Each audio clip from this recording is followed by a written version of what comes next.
Guys, how y'all doing? Welcome to another amazing day of the WAPL finals, and today we have Priest who's returned back here with us, and you can tell that my voice sounds a lot better than it did yesterday, so I'm gonna be screaming a little bit today.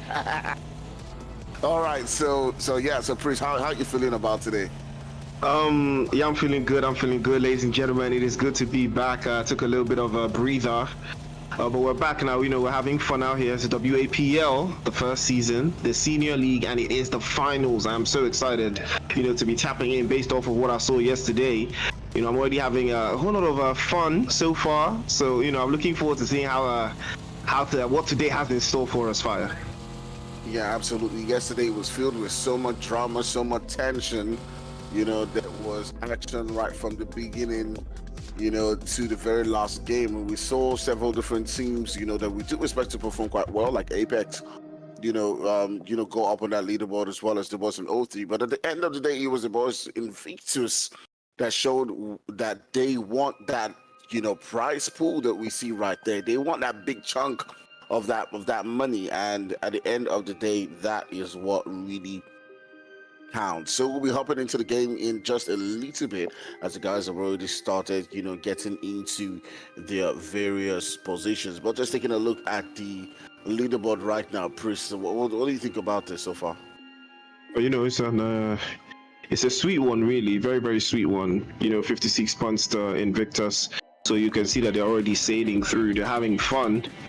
Royal Academy just clutching in behind them with 18 point difference, 38 points, and second place. I'm looking forward to seeing if the guys from Invictus will maintain this energy. Based off of what they pulled off yesterday, they were very, very dominating and consistent. You can tell. They had about 40 plus eliminations. Based off of eliminations alone, they're still leading the lobby. So that says a lot. I believe they're already showing us, the strategy that they want to adopt. So I believe I'm going to be rooting for Invictus today. I want to see a team dominate from day one till the end. There's nothing bigger than that. There's nothing better than I'm OP. I'm so OP.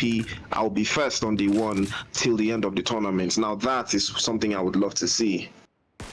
Yeah, absolutely. That will be amazing as we've seen them, perform, at various stages of the entire tournament right there. But they're pretty close to the boys from Fugitives, and we might begin to see something go down here. We're already seeing the shots being let loose by No Reason to Shekwest, and Shekwest has also been like a very unique addition onto the boys from Invictus.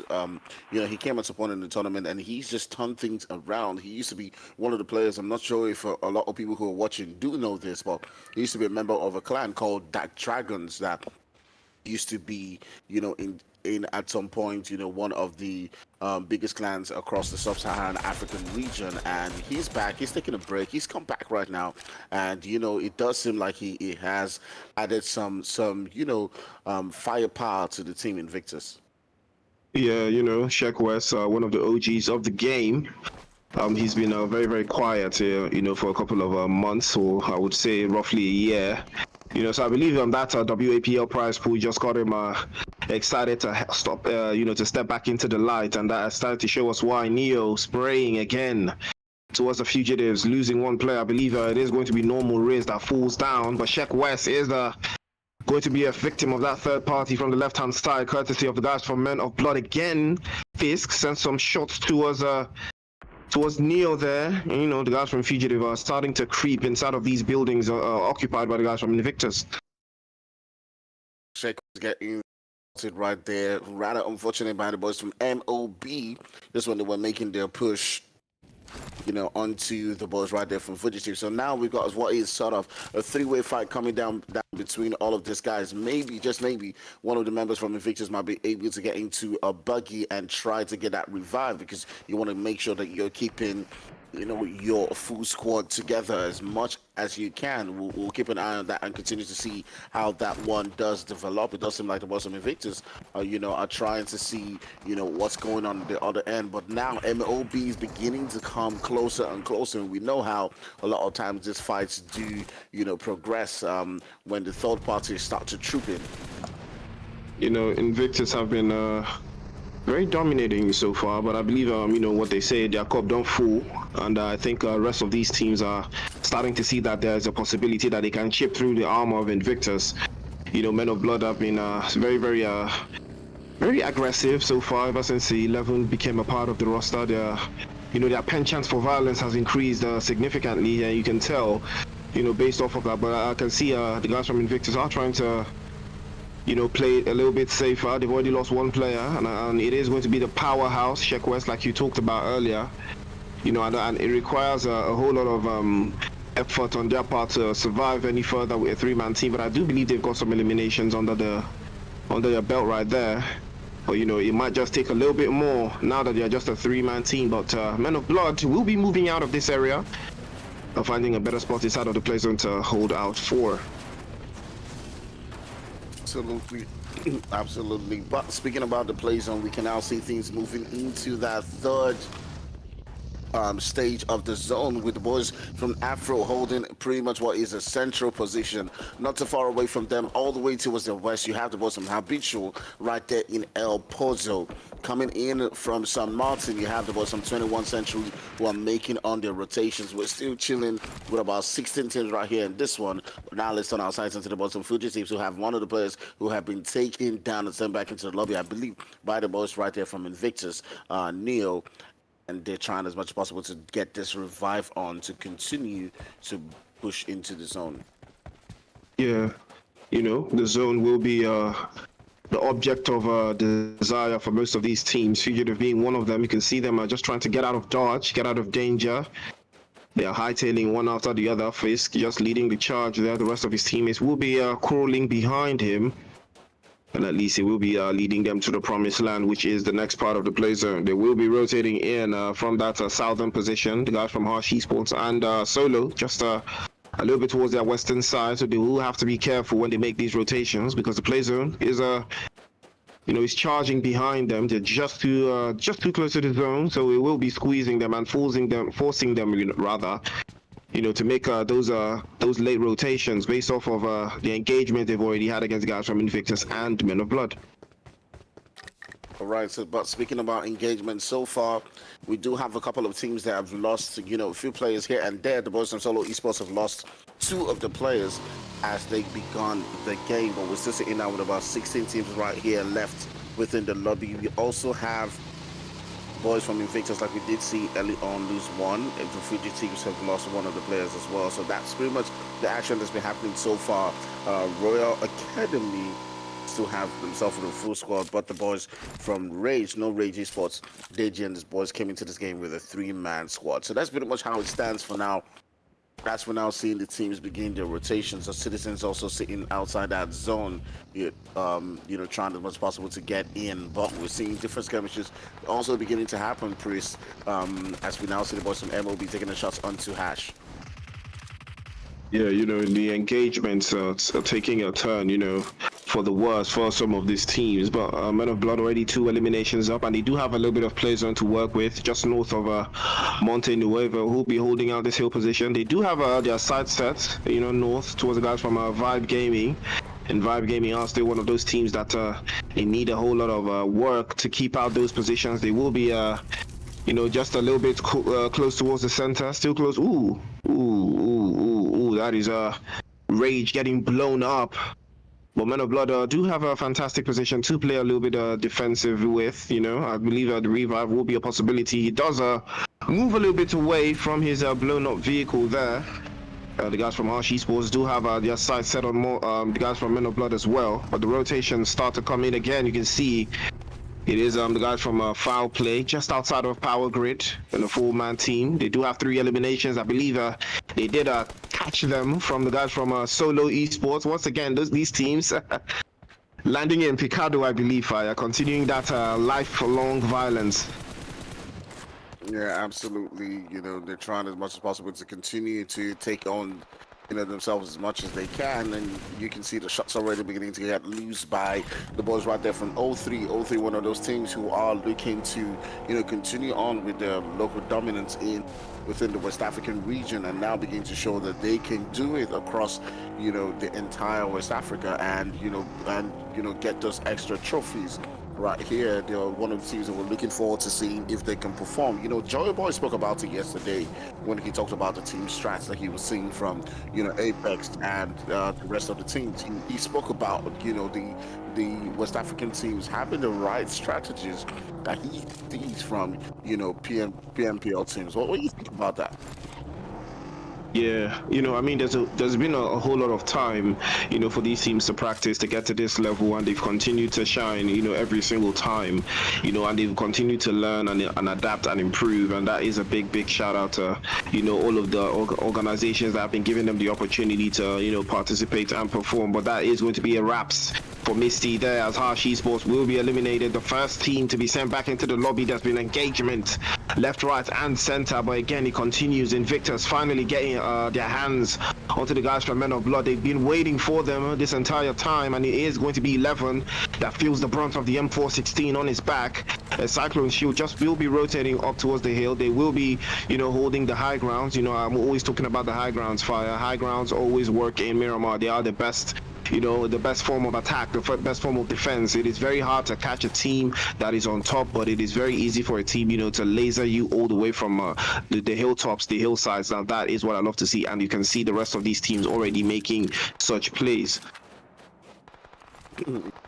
Trying as much as possible to see if they can get themselves into a good spot within that zone. But just outside that zone towards that southern region, you do see the boys from MLB, like you just spoke about, and Invictus in a very sticky situation. The boys from Invictus are trying to get into the zone. Pinsworth's without a vehicle right now, and he's in a very tough one for himself, as he might get spotted by the boys from MLB and taken down. That's exactly what the boys right there from Invictus do not want. They've got CLS around them. As you can see, Danny Brown's pretty much just eaching, noticing that there are a couple of players who are making those rotations around him, and it does look like they have been spotted by the boys from CLS, who have been getting into a bit of aggression so far, and they are now beginning to get into the mix. They want the skills. They have spotted Pinswa and the rest of the players. They do. Danny Brown, he gets one, he turns into the next, he takes down Neil, he gets two, and Danny Brown for president, as he is getting the kills, he's getting the knocks. He wants every single blood for the boys from Invictus, and he goes for that confirmation right there as he gets the elimination for his team. And it's just one more player right down there for the boys from Invictus, and things are not looking quite well for them.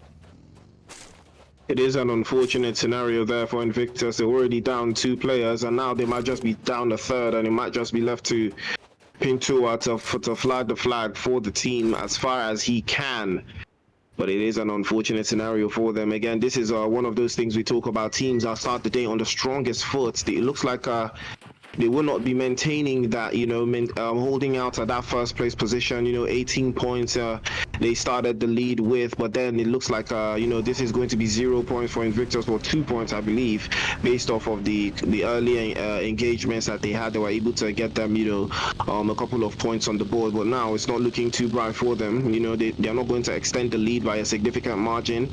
With 2 points on the board right there, they should be getting more, but it's unfortunate there. I think they've already gone out there. First couple of teams to be sent back into the lobby. No, not a significant number of eliminations. I mean, unlike the guys from Men of Blood, as you can see here, already spraying to the right-hand side, and that is going to be foul play, blown away in 13th place with 3 eliminations, and that is not what they had in mind, Fire.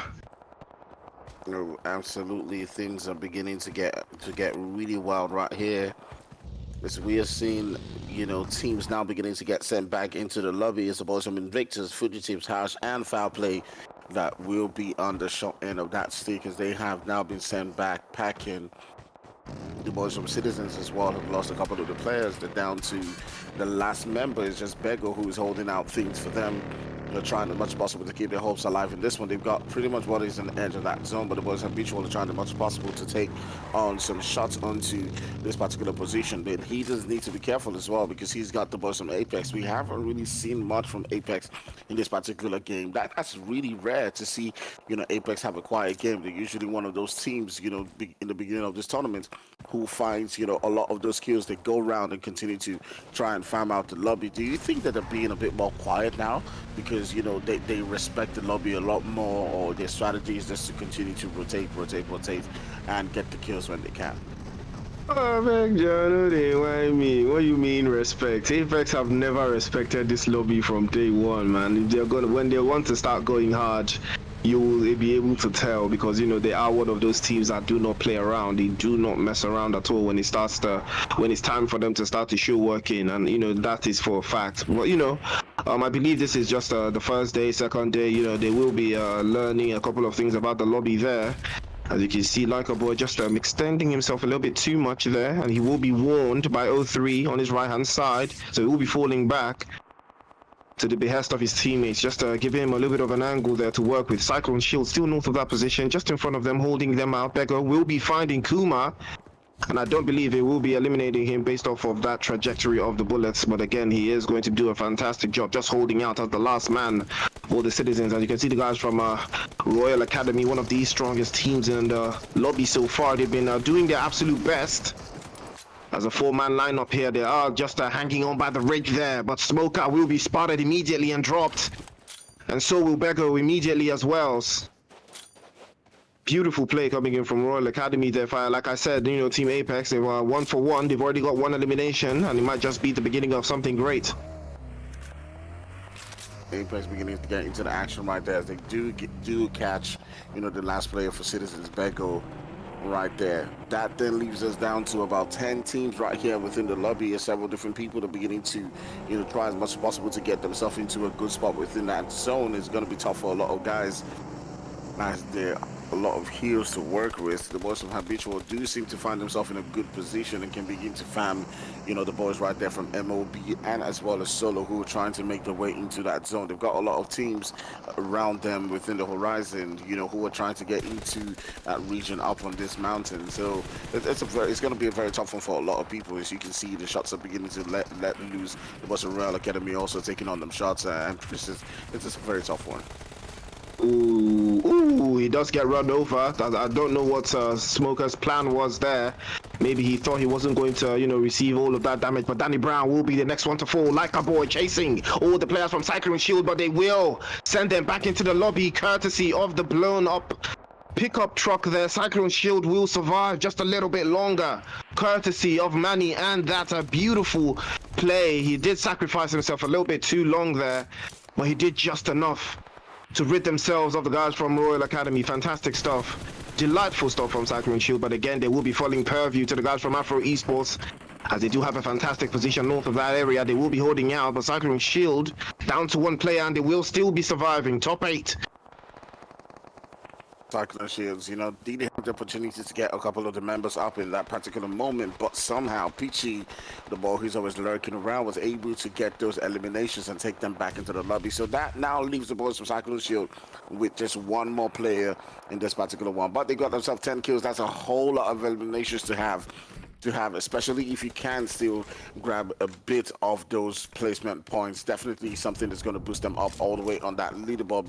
But looking at the lobby that we have so far now, as the boys from Habitual are currently sitting down with a full squad. The boys from Apex have got themselves about 3. They've lost one of the players. They've lost Kuma. He's been sent back. They're currently sitting with only about 3 eliminations right here. They've got to somehow climb up on that mountain and try to, you know, get those kills. It's Habitual, you know, who's sitting down in a really great spot. The boys from O3 are also, you know, making their move, trying to get into a position where they can begin to take on shots onto several different teams. Afro is also really looking strong with the position as well. But so we'll keep on taking a look and see how things continue to develop, as only about a few teams have, you know, a great spot within the zone. It's a really tough position to be in for a lot of these guys. You know, it's a matter of how they want to navigate the play. So you can see the guys from Team Apex just trying to rotate from the north, and Afro Esports just hanging on just a little bit close to the south there, the right-hand side. They've got the guys from O3 peeking into them as well. Team Apex will be making a little bit of a rotation closer and closer, inching very closer to the guys from Habitual and, you know, Afro Esports. But again, Men of Blood are still behind, still trying to find a way inside. You can see Skull just charging in front, trying to repel the guys from Team Apex, just using the grenades as his weapon, his sword, his staff, all of everything working together for the guys from O3. Griff is going to be the front man here. He is playing behind still, behind Reels. And O3 just lurking, just holding out. They do have the play zone, so that is their saving grace. They do not have to extend too much. But blessing Kage already popping out smoke and utilities to make their advance, you know, the movement straight into the guys from O3. But Kage exposes himself just a little bit too long there. Score will punish him immediately, but he will be falling back behind the smoke. But Starlight will not be so lucky. He's dropped immediately. O3 starting to cook. But Team Apex will just be behind, holding out. Man, look at that. Look at those nades pulling into that position where Apex is currently at. It does look like the boys from O3 can begin to make that move and a push onto this particular position. Score's already gotten the knock onto one of the players. Now he's going in for the juggler. He's trying the most possible to see if he can get that extra knock. They can take out the boys from Apex from this game. If you want to take down any team, you definitely have to be dealing with the boys from Apex. But the boys from Apex have gotten their revive, but they were pretty low at that particular position, and they have now lost 2 extra members right there. It does look like it's just Kage who's currently holding down things for the boys from Apex right there, as O3 have gotten themselves some extra eliminations. We're not down to the top 5 teams right here within the lobby. The boys from O3 is sitting down with a full squad. They've gotten themselves 5 kills so far. Also, Habitual is sitting down with 5 kills as well, and Apex gets sent out. All the elimination numbers rising through the roof there. 10 to Cyclone Shield, 7 to Afro Esports, O3 Brothers with 6, Habitual with 5. And these are the top 4 teams left in the lobby right here. 419, he's just trying to peek inside. Does get a couple of shots towards Reels, but Reels will be rotating, just displacing himself to the left-hand side. But the grenades are starting to come out one after the other. It will be a bombardment. They will turn it to Syria really quickly, as 419 will be falling behind. Again, Griff sends another grenade towards Shad's position, but he will be holding out just behind there. But it does do a little bit of damage to him generally there. Coco is still inside of the building there, and he might just be spotting the guys from O3 the moment they decide to rear their head. Nexus is playing behind the rest of his teammates. They do have a complete squad. I believe they are the only team here with a complete squad alongside Habitual Gaming. The rest of the other teams still hanging on by a thread, and I mean teams like Cyclone Shield with Stoner, the last one up. He has been hanging on for dear life. He has made it into the top 4. That's a brilliant finish for the guys from Cyclone Shield, but let's see how far, you know, Stoner will be able to take this.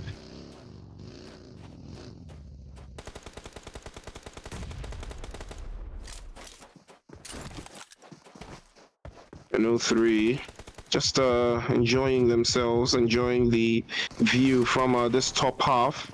Habitual Gaming finally getting their first casualty. It will be Death Fury, knocked away by a Molotov cocktail. But reviving him might not just be the top priority right now, as 419 is still down to about 25 HP. Any movement will make him pay severely. The consequences, the toll will be heavy for the guys from Habitual if they can just hold down, as Shad is going to be tagged up on Nexus. He's also going to open the floodgates for the guys from Afro Esports with that grenade opener. And now it's all a matter of how Shad wants to rotate this one. Death Fury is still knocked down. The revive has not come through. And that just might just be the turning point for the guys from O3. So we're down to a moment where everyone's trying the much possible to scrape those kills right there. You can see Nexus pulling in with that knock onto the boys from Habitual, and that now Raz has been triggered. He's going in for the juggler. He does get 1 knock as well onto the boys from Habitual. He's going in for it. He gets 1, he gets 2, and he turns aside onto the last member right there. Death Fury, he's strafing. He's trying as much as possible to see if he can get the elimination. Death Fury is trying to hang on here, but he will get taken out.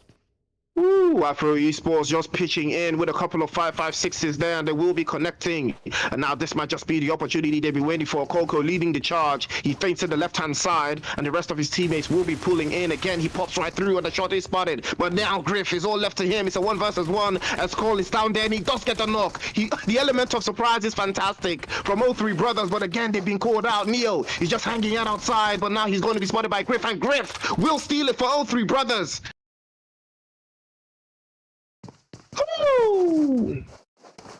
What a finish. What a finish, Fire. What a finish. What a finish from O3 Brothers. Wow. 11 eliminations. And that was a bang up of finish. I really thought they were going to let that one slip away from them. You know, the moment Afro Esports actually decided to take their engagement, and we know how powerful and how dominant Afro Esports is in Miramar. We know what they're capable of in Miramar. We know how dangerous they can be. But again, O3 just held on. They held on tightly and they did not let go. Man, absolutely amazing stuff coming in from the boys on O3 in that particular one. They kept on, to the gameplay. They knew when to attack, they knew when to hold back, they knew when to rotate, they knew when, to just keep things cool within that position they were at. And at the end of the day, that led to them getting that victory. But it was very slim. Afro played it quite well at the end though. They came in at the right moment, but somehow Mr. Skull, who was a stealing in that building right there, knew exactly what to do in that moment to get the right elimination that will help O3 come out on top in that fight at the end of the day. So great stuff from the boys from O3, as well as everyone who found themselves in that final circle. Yes, O3 did a fantastic job, but yes, we do have to point out Skull, just hiding behind the corner. They're just by the corner right there. He was in the right place, and the guy, one of the players from Afro Esports just popped in. I believe it was I think it was a Hunter or Neo, someone that just popped inside and he got knocked away immediately there. He had no idea that Score was right there, and that was the defining moment. That was the moment that won the game for O3 Brothers. And again, Coco was the MVP. He did a fantastic job, eliminating player 7 times, and he did do all of this when, in a 1 versus 1 scenario, all knocking players off of vehicles and stuff like that. That was very interesting though, coming in from Coco there. He has been a fantastic signing from Rilla Insider, and I believe he's been learning a lot, joining the guys from Afro Esports, especially when it comes to Miramar. I believe the knowledge that he's been able to put through towards the guys from Afro Esports has been very, very high quality, and it's starting to show. 7 eliminations, that's a big one, for the guys from Afro Esports, and I'm looking forward to seeing if that there's going to be more of that as well.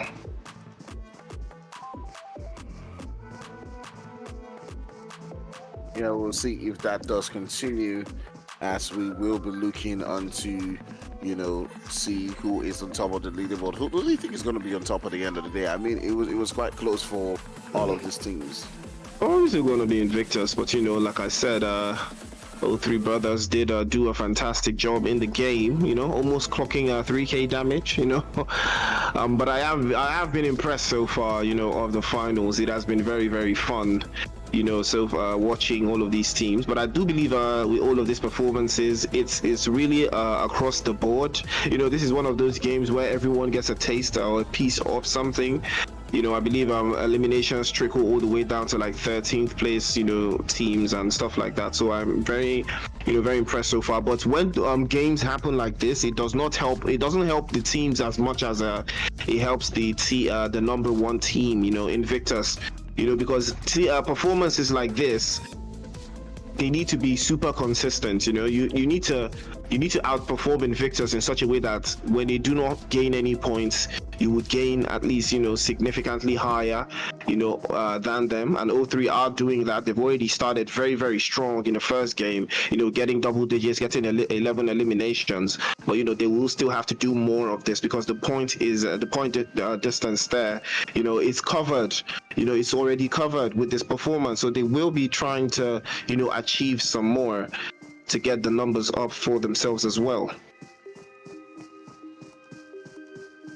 Absolutely, we'll see what they continue to do as the day does continue to progress, and we'll take a look and see what that all does mean, or how the kills that these teams were able to accumulate does fit in the entire overall leaderboard in just a moment. But take a look at the damage that the boys from O3 were able to put upon the lobby. But it's not just them, it's also the boys from Men of Blood, coming in with about 7 eliminations. It's also the boys from Afro Esports who came in 9 eliminations right there, and as well as the boys from Cyclone Shields, coming in with 11 eliminations, 2 of their own. They were getting the kills everywhere. Cyclone Shield at some point in time did look like they were just taking on several different teams who were trying to just rotate into the zone. Yeah, Cyclone Shield getting a little bit of action sent their way. very, very early there. But, the performance so far from the rest of the teams shows a lot of, potential.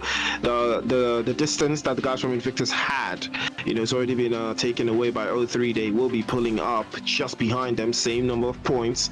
And that is a beautiful performance still from O3. But Afro Esports are still not too far away. Just falling behind there with an 11-point difference. Royal Academy have slumped a little bit too down. They did have a very, very tough zone in Miramar, so unfortunately they did not necessarily make a significant number of points.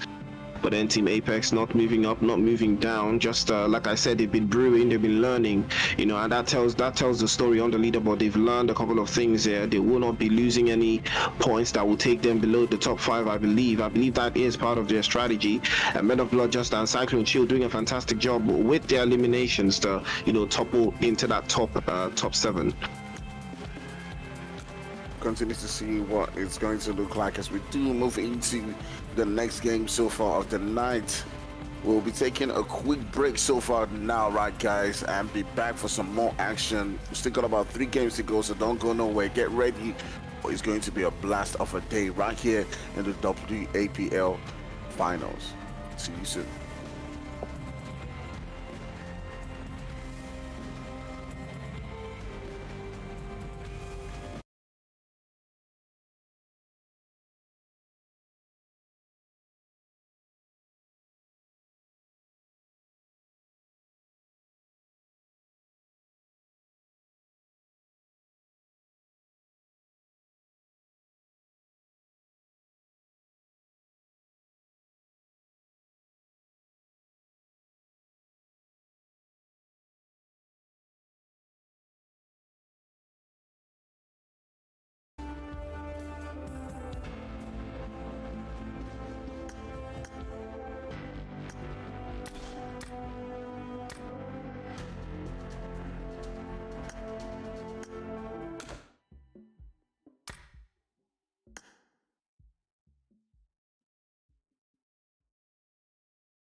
Let them know.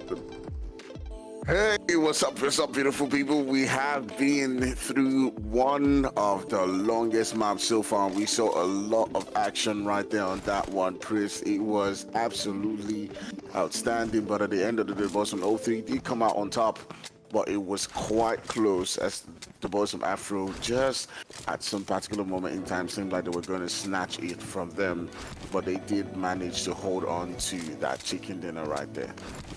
Yeah, you know, O3, they're very, very good when it comes to, you know, turning up, you know, in the final moments. You know, that final moment pressure, they usually succeed, you know, when it comes to moments like that. But again, we have, you know, we just concluded our first game of the night. It is going to be Miramar, done and dusted. We are moving to Erangel. So now all of these teams have to, you know, pull out their Erangel strategies, you know, and start seeing if they can cocking some points from this from the engagements that they will be having. Ladies and gentlemen, it is the WAPL 2023 finale, and all of these teams are battling to get that first place prize, pull that first place money. And you know, the journey starts here for most of these teams. You know, as we saw the guys from Invictus already start to tremble there, lose the lead, 57 points and 57 points apiece between them and 03, but hopefully this might just be the game for them, the game that will do the trick, you know, as we take things off, as we kick off. We'll get ready now. Yeah, absolutely. You now see that map moving all the way from that southeastern region towards that north central, all the way at Vernon. Definitely show that, you know, teams like Habitual and Fowl will be very happy about where that flight path is currently, you know, ending quite close to their home base as they can, you know, begin their fight once again. But we're seeing several different teams, you know, landing at, you know, different regions. We do have the boys from Sidizens who are moving all the way towards that region around, I do believe, Milta Power. Not too far away from there is the boys from Afro Esports at Milta. Going all the way towards that region around Prison is the boys from, you know, Apex. Around Miniature Base, we do have the boys from 21 holding it down around that region, and going towards Pachinki, we do have several teams right here, as we do see one of the members from Harsh, we do see, you know, the boys from Fugitives, and as well as MOB within that region. We'll see how that one continues to play out, what that means if they will begin an early skirmish in that position. The boys from Invictus and the boys from Royal Academy are also holding a spot within, you know, Rosehawk, but they're not really close to each other. We'll see what that means. And as usual, the boys from Vibe Gaming are holding the spot right there in school. All the way in Yesnaya, you do have CLS and Rage. And in Savannah, you have the boys from Habitual. So great stuff. Foul play did not go to, you know, that usual spot in Savannah this time around. I guess they decided to avoid, you know, that early fight. Yeah, I mean, when they once bitten, twice shy, you know, so taking all of those risks, you know, when you're at the bottom of the leaderboard, it's not really the most ideal thing, you know, for any of these teams, and that can tell you a whole lot, you know, already. But then, you know, Fugitive Esports will be, you know, sharing a little bit of this area with the guys from Men of Blood. I believe this is going to be Pachinki. All of them just running through the buildings, the stairs, and all of the apparages that they have in this area. All of these teams are still trying their absolute best to, you know, move up on the leaderboard. But unfortunately, Fugitive Esports already they did come in as a 3-man team, so that is not I would not call that the best of starts, but let's see if they can take it all the way. Afro Esports getting a little bit of a tricky scenario here. I believe they did get called out by one of the players from the Sidizens, Jetto. They catch Coco there with the buzz and sent him back into the lobby so quickly, you know. So now Afro Esports getting called out very, very early. We might just put a dent into the strategy they had coming in. Might just change a whole lot of things for them. Might just change the entire game for them as well. But we'll be looking to see, you know, what they will be deciding to do from here. Yeah, Afro Esports one of those teams that loves to keep their numbers and loves to keep the team impact because they do play as a very aggressive team, but they like to attack together. So definitely that number drop is going to do some damage to them in their strategies and how they want to attack. But we'll see what that means as we continue to progress in this particular game. We now begin to see several different teams just lose one or two members across board right here. As the boys from Real Academy lose Smoker as been sent back into the lobby. I do believe that they came across with the boys from Fugitives right here. Fugitives coming into this game as well with a three-man squad. So if the two of them decide to go into a fight, it will be a 3v3. But we'll keep an eye on that and see how it continues to progress as we see the zone that's drifting towards that northeastern region. And, it does seem like we're going to have a zone that's going to shift all the way towards that Yasnaya region. Yeah, Yasnaya might be the area of choice. No Rage Esports already there. That is the landing position, but I believe a Cyclone Shield is equally there as well. And it could be a cascade of events that lead from that area, going forward rather. But again, there's so much more at stake for most of these teams, especially teams that haven't cracked that top 10 part of the leaderboard. The teams that are already on the back foot, they need something. They need a morale boost. They need they need to show us why they are in the finals and what has brought them this far. And hopefully we'll be seeing more of that again. But the play zone, like you said, does move a little bit northeastern. And, it will be favoring those teams that know how to play that terrain. And I'm talking about the areas from Stalba, that northern area. This would have been very nice for the guys from Fowl play, like you said. But, it's unlucky that they did not land in Savannah.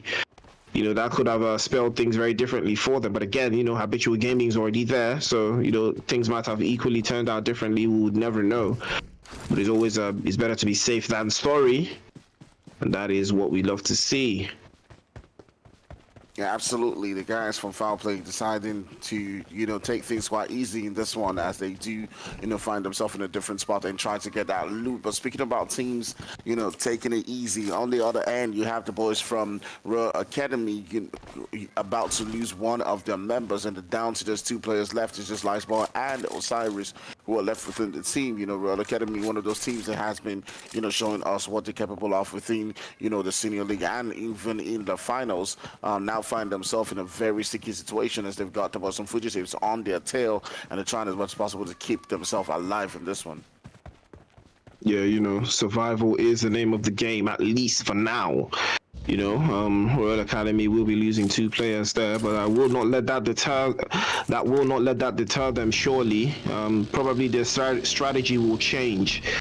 But they will still be maintaining beauty, trying to, just crack a little bit of a couple of points into that top 8, because that is what the placement points start to rein in. But Afro Esports have been having a little bit of trouble here. They did get blocked out by the Sidizens earlier in the game, but now they will be rotating around, just finding a little spot here. So you can see a Hunter as he starts to spin the block, just trying to find a little place to park his buggy there, and he will be parking it just at the door. And summoning the rest of his teammates to pull up to the scene as well to join him, and they will be taking this position. It is a fairly difficult compound to defend, but it's also very strategic, this area. So hopefully the guys from Afro do have a plan here of what to, make use of this area. It is a fairly central position inside of the play zone right now. So we would not call this a bad choice, at least for the time being. Afro Esports, however, did have a fantastic game in Miramar, we just saw second place with I think a double-digit finish as well. Yeah, absolutely. Well, great one for the boys from Afro Esports as they found a position to call their own if this zone continues to rotate, because one of the great things about the spot that they have is there's not a lot of buildings around them. So when teams are making those rotations, they usually do not go to that particular spot.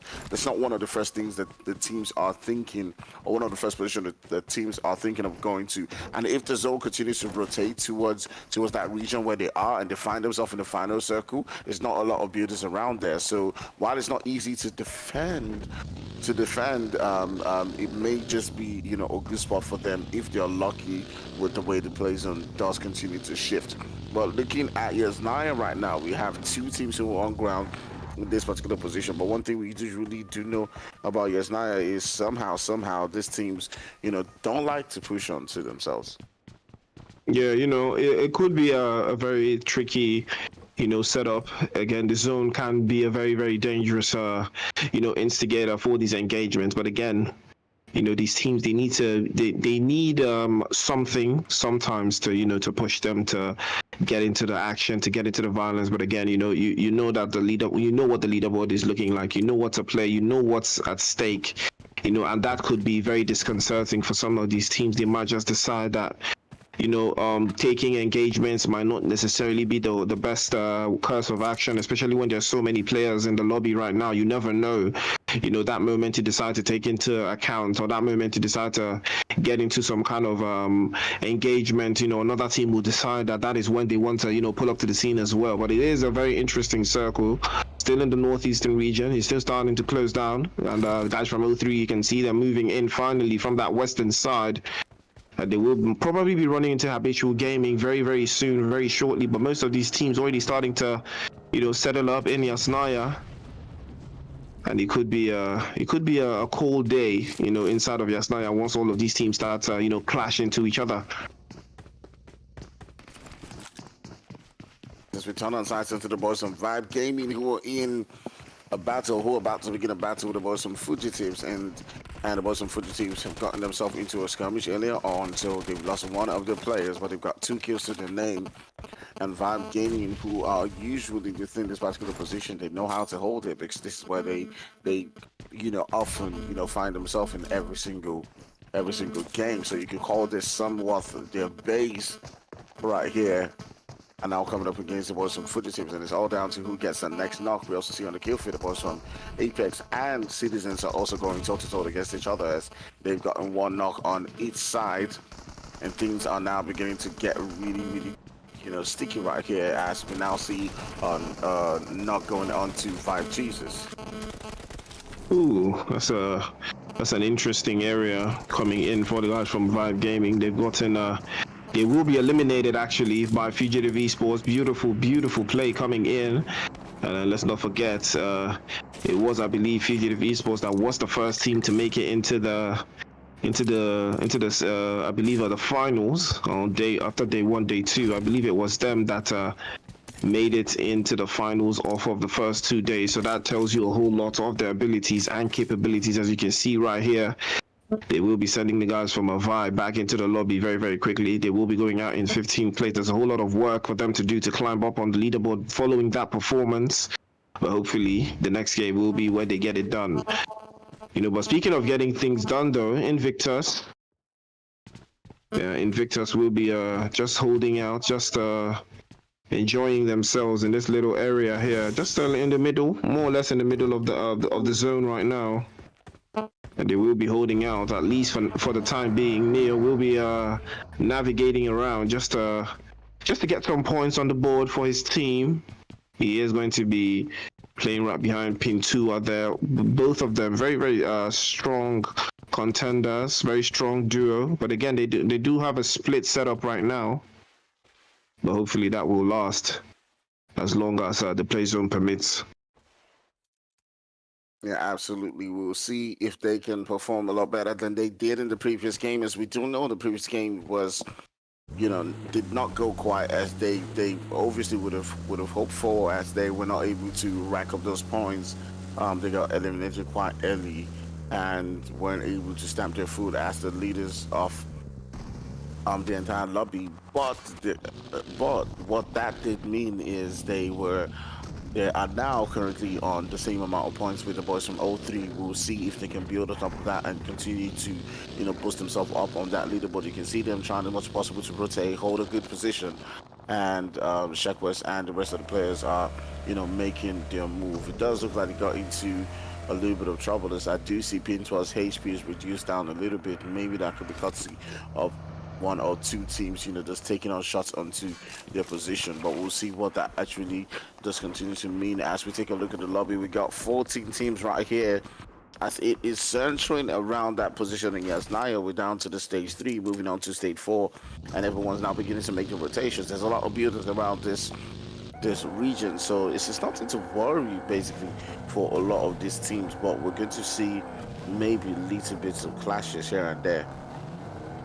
Yeah, clashes will be surely predominant, in lobbies like these, as most of these teams will be having the same ideas inside of their heads. It's all a matter of execution, and the guys from Cyclone Shield will be executing MSK there, as Danny Brown will be finding him, and Stoner will be sending a couple of shots towards him as well. His vehicle will be blown up, probably blown up right beside him.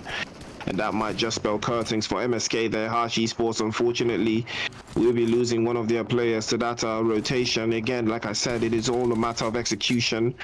That is what separates most of these teams. How do they do what they do? What drives them? What motivates them? How do they achieve, certain plays? Why do they make certain decisions? This is what tells you the difference between most of these teams. You can tell Cyclone Shield do know how to play out of the tip of the circle right there, and that is the big advantage that they already have with players like Danny Brown. That's just so good. When it comes to the 1 versus 1s, he's very dangerous, very effective, and that says a whole lot. The guys are from the western side. Teams like Men of Blood and Royal Academy still rotating in from that western side, and there's a whole lot of teams in that front of that position. It might just be a very difficult rotation for them to make. Yeah, exactly. It might just be that. Speaking about dangerous and difficult position for those teams to make the boys from Fowl play are inching quite closer and closer towards that position where the boys from Apex are currently at. Apex have had quite an interesting start to their position right here in Erangel, as they currently took out the boys from SDZ, sent them back packing into the lobby, currently sitting down with about 5 eliminations to their name. They also took down one of the players from Afro, as they did send them backpacking as well. It does look like they might get themselves into another skirmish as they continue to rotate. We're seeing on the kill feed as well, the boys from Afro are also within that region, as they do, take out one of the players right there, play solo.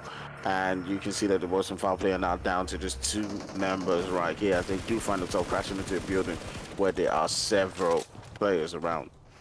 Ooh, unfortunate scenario for the guys from Foul play there, getting blown away one after the other. 21st Century just getting dibs on one of the players from Foul play again. It's an unfortunate scenario for them. They are cut down to 1 player. Hopefully he will be surviving for them, at least for the time being again. But you can see the guys from 21st Century just rotating in from that northern area, just coming through to hold out that position. Do have a vehicle on hand, so that it will be very successful for them. But Fugitive Esports will be spotted out by O3 and the guys from Men of Blood working together to rid themselves of the team. Score will be the one to land the final blow on the guys from Fugitive Esports, and No Rage finally just starting to peek outside of their windows. They do have a sight on the guys from Habitual, but will they make anything happen from there?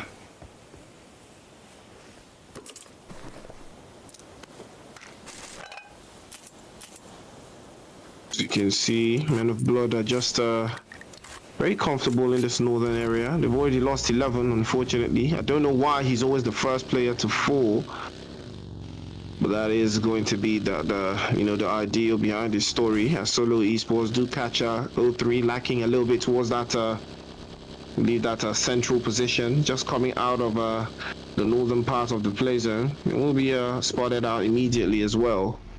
But they will be holding out again. Men of Blood finally making their rotation, but it will be the number 1 team surely spotted out, as Nexus will be engaging himself with the guys from Solo Esports, and it is going to be Skull, the last one left for the guys from O3.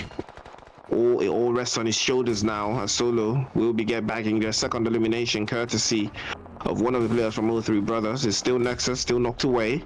He's not revived just yet.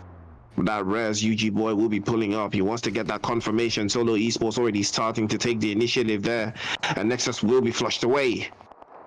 Ooh.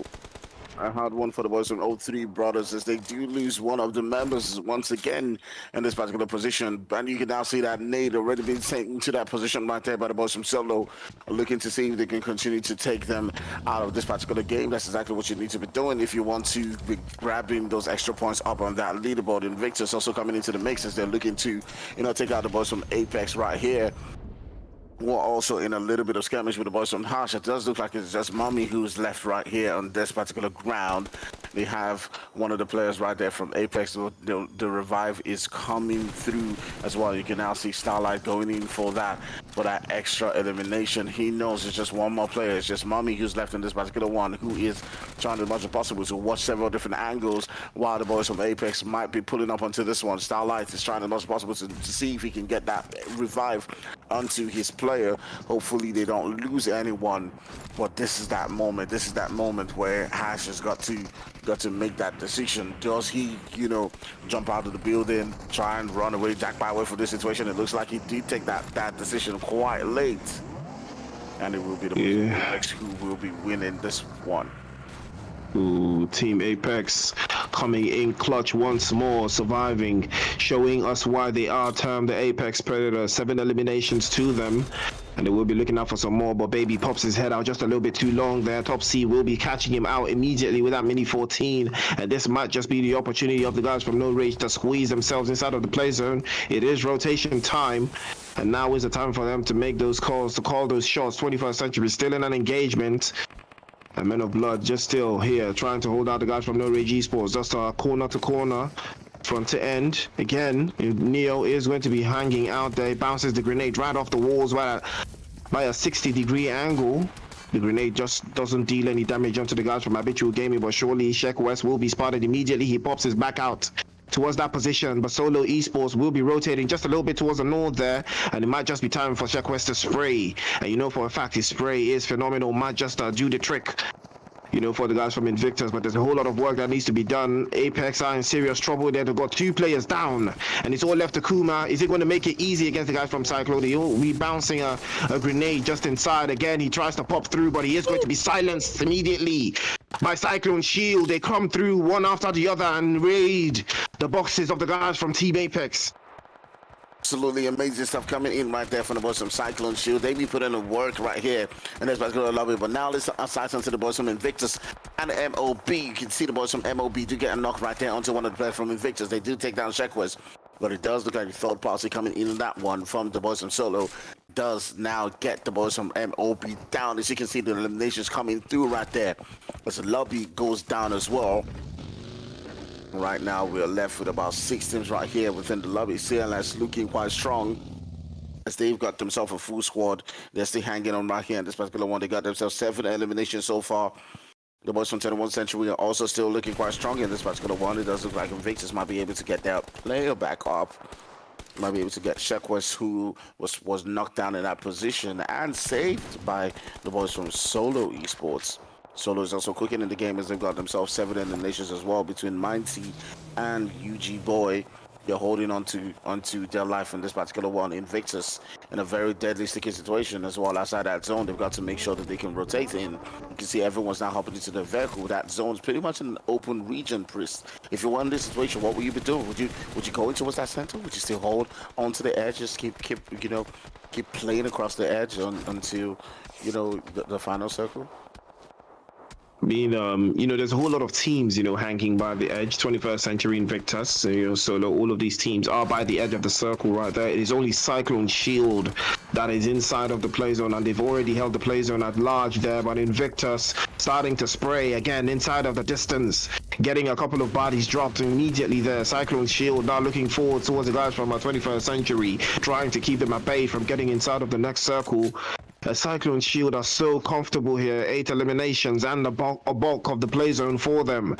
And Invictus still continuing their best to survive as long as they can. Solo hopping into a buggy, trying to find their way inside of the circle, at least with the side of the most resistance. But Invictus will be resisting them instead. UG Boy, the last one up now, Mighty, has been spotted and sent back into the lobby. And it might just be the end. It might just be curtains. It is going to be curtains, courtesy of Sheck West. He starts to spray again. Now Invictus sent back into the lobby. Too sweet. Cyclone Shield now seeing the guys from 21st Century. Stoner sending some shots again towards Roy there. Catches him a couple of bullets on the rear end there, but they will be surviving. They will be holding out.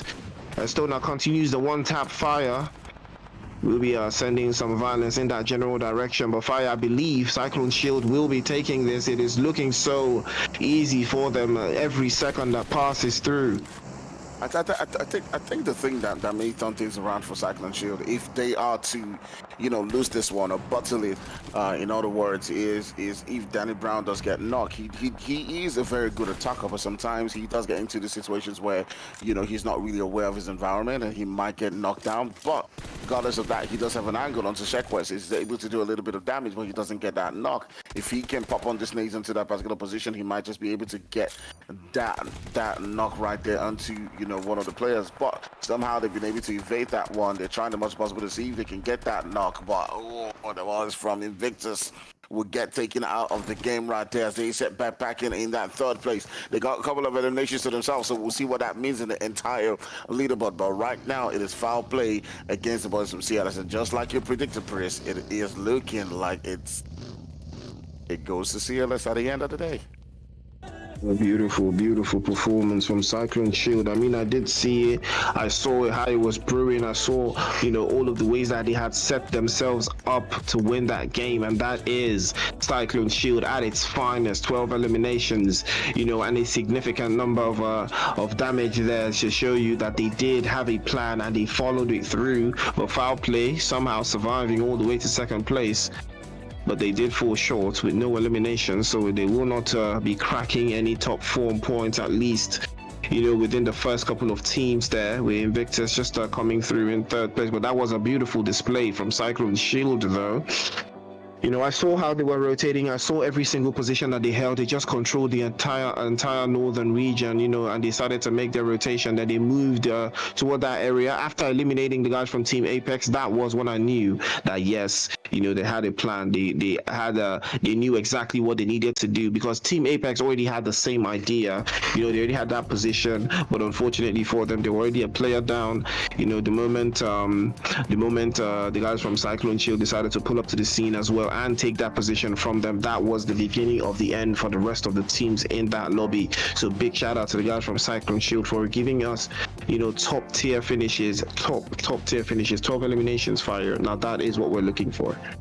Yeah, it's a great gameplay all through the entire lobby, as we saw, so many different teams pop off, throughout the entire game. There was also a moment where the boys on Invictus looked like they were going to seal that game through, but they did not just have the numbers to push through at the end of the day, because CLS was absolutely on fire. Stoner and his boys. But looking at the MVP is UG Boy. Remember, UG Boy was that player, who did save the boys from Invictus. Remember, there was that very unique moment where that player from MOB had knocked down Shekwest, and then down goes MOB at that very significant moment. So great gameplay from all these guys. They were in very open field. It was shots after shots. It was pretty much anybody's game. But at the end of the day, I do believe Invictus and CLS played it really smart. Invictus and Cyclone Shield Esports doing a fantastic job apiece. Invictus still continue to dominate. They still continue to put double-digit numbers on the board, and that is what I'm talking about. The more they perform like this, the more difficult it is for other teams that are trying to chase them, that do not make these kinds of numbers. And I'm talking about the likes of Royal Academy, the likes for O3 Brothers, those teams that did not do double digits in this game. They've allowed the gap once again, to run away from them, and that is not what you want to do. Invictus in the last game did not necessarily do the best, but they did get some significant points on the board, and that says a whole lot. Solo Esports, I think, they finally decided to learn, the lobby and understand the dynamics, because I believe this is the first time I've been seeing UG Boy perform, very, very significantly. It's been a whole lot of teams, a whole lot of players like Floyd I've been seeing a whole lot of, but now I've been seeing UG Boy a whole lot, so that tells you that, they've gone to the drawing board to cook. And they're starting to serve the dishes to the rest of these teams. Or Cyclone Shield are doing a fantastic job, of holding out for now. But again, the damage points and the elimination points are still, a morale booster. The teams that are able to get significant points, double-digit points on the board, are those teams we need to watch out for, because they, for a fact that these teams want violence, and they are willing to do anything to show it.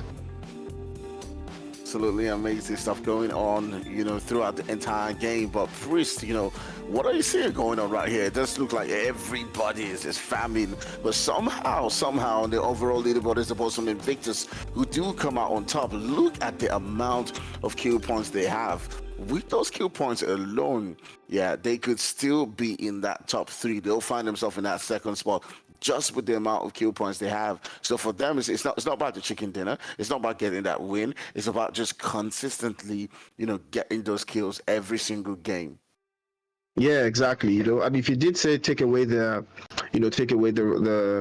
rank points and they would be in second place. Shit, take away the rank points of everybody, they would still be first place. That's the whole idea, and that's what we're talking about. Invictus, they're still in it to win it.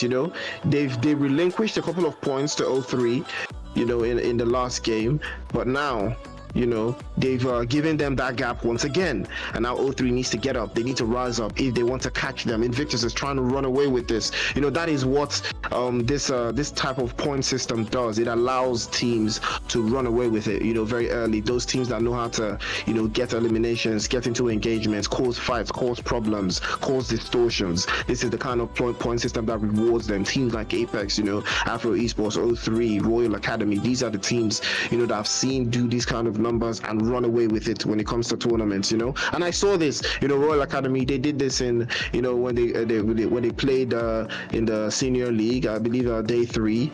They qualified based off of a single day's performance. They performed so exceptionally, in the first day. They didn't even need to perform anymore in the second day. I believe that is the strategy, that most of these teams are going for. But I don't think that will work this time around, though, because it's like Champions League. The team you see in the league, you will not see them in the final. Now, different vibes. They use the cook.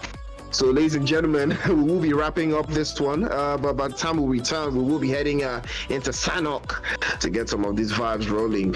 It is the WAPL. Do not touch that dial. Like, share, and subscribe. It is still your boy, Priest and Fire. We'll be taking a break. We'll be right back to give you guys some Sanhok action. Stay tuned.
well. We shall, as a country, Yeah. bro. But now let's turn our sights onto the next beautiful, beautiful game of the WAPL. We're now beginning to see things, just rise up right here. Several different teams are now gearing up to, challenge the boys from Invictus, who are currently, leading the charge right there, trying to run away with the money so far.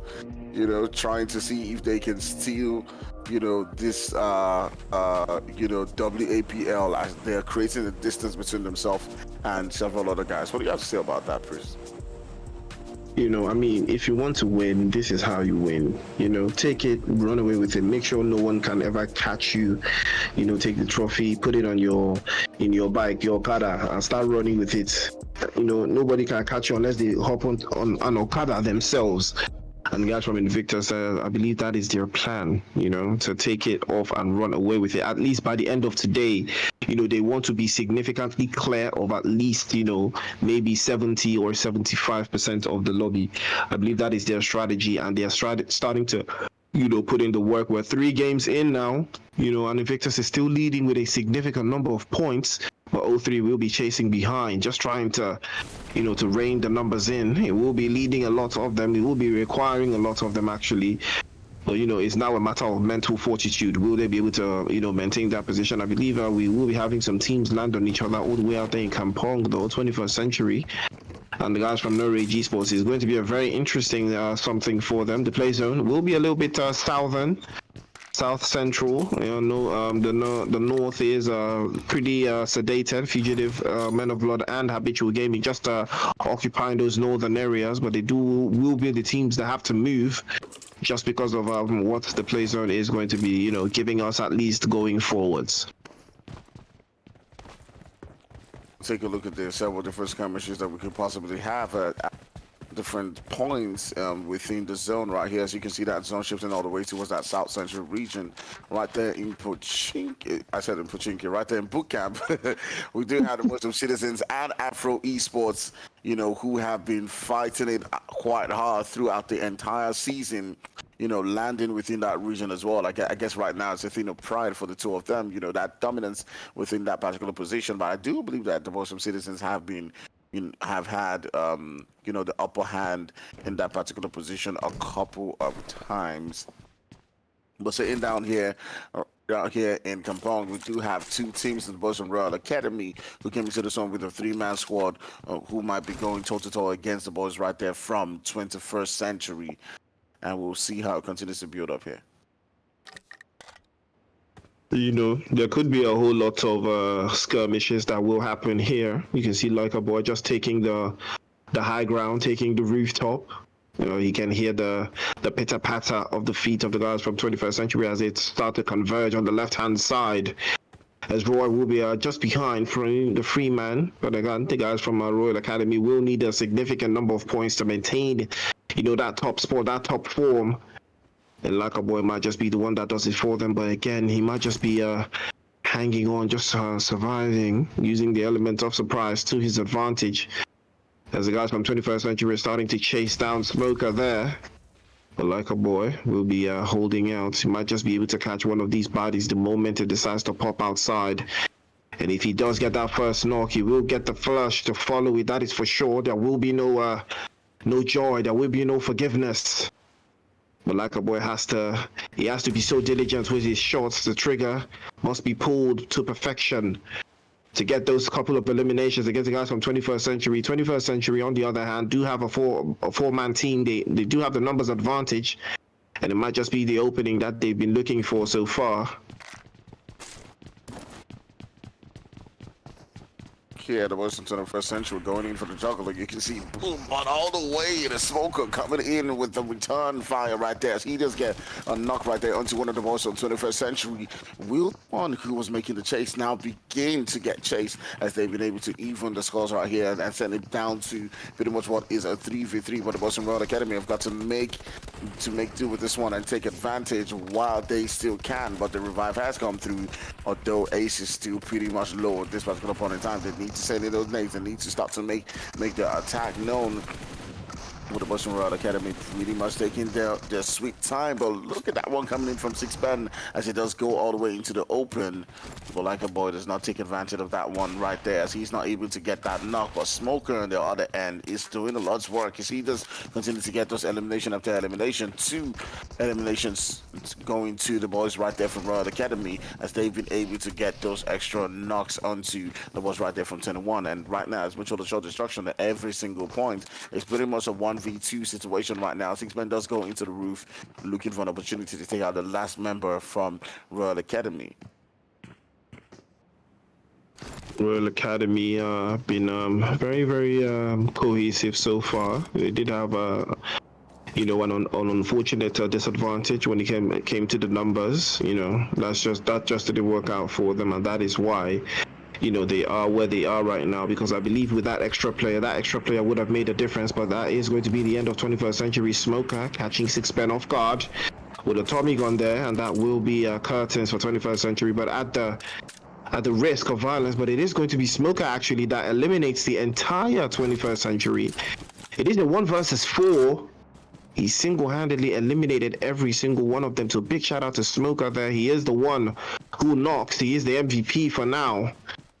And Royal Academy already starting to book their flight into that top region once again. But the guys from No Rage will be having something to say about that again. Foul play and so the guys from Team Apex have been getting to a little bit of a skirmish. I believe just in that south. Would I call it in the south, or rather that north, that northeastern area? So much violence going on here. As you can see, Starlight just popping out again, and they are caught between a rock and a hard place. But PlayStation 5 will be confirmed. Team Apex will not be letting this one rest. The bullet starting to spray in. Blessing just pops again towards the right-hand side, and now he will be chasing Solo. But Solo is waiting for him inside as well. I think he does have the DBS or the UMP. One of those are very, very dangerous close quarters weapons. For Foul play, will be trying their absolute best just to hang on for dear life. They did have a second place finish in the last game, courtesy of PlayStation 5. But he has been sent back. Solo again, now trying to pop right through towards Blessing. He is going to drop him down to his knees. And a beautiful play from Solo there. It is the UMP to the rescue. Starlight, he knows he's aware right now. It is a potential 1 versus 1. But the guys from Vibe are still around. And they might just, start to get themselves involved in this fire.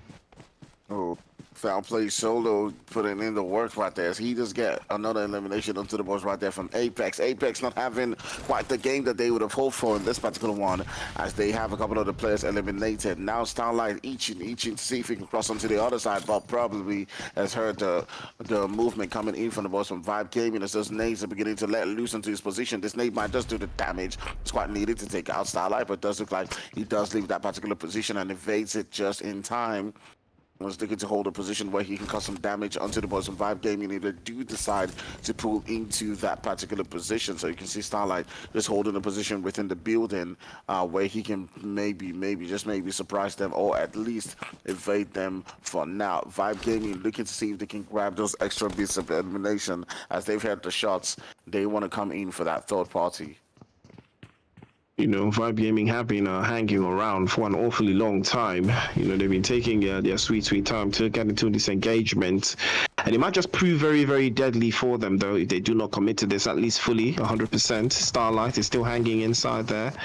And they might just be waiting for him again. But the spray started coming. Bougie will be tagged up. A very, very dangerous position again. The DBS is the weapon of choice right here. Tags yet another one. Starlight starting to cook the guys from Vibe Gaming. Fugitive Esports is there as well. Bad Boy Tim's is down, and so is Iceman and Bougie, and Starlight starts to steal one, and another one, and another one. But Fugitive Esports are the third-party champions right now.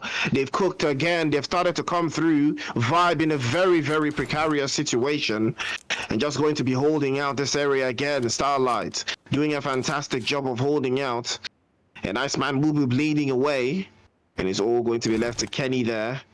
Another elimination going towards the guys from Team Apex. They continue to climb again. They continue to raise the numbers. And there will be a whole lot of more for them to do as the game progresses on. But then, fire, there's so many bodies around. All of this action that's going on is still outside of the play zone. You don't like fighting outside of the play zone.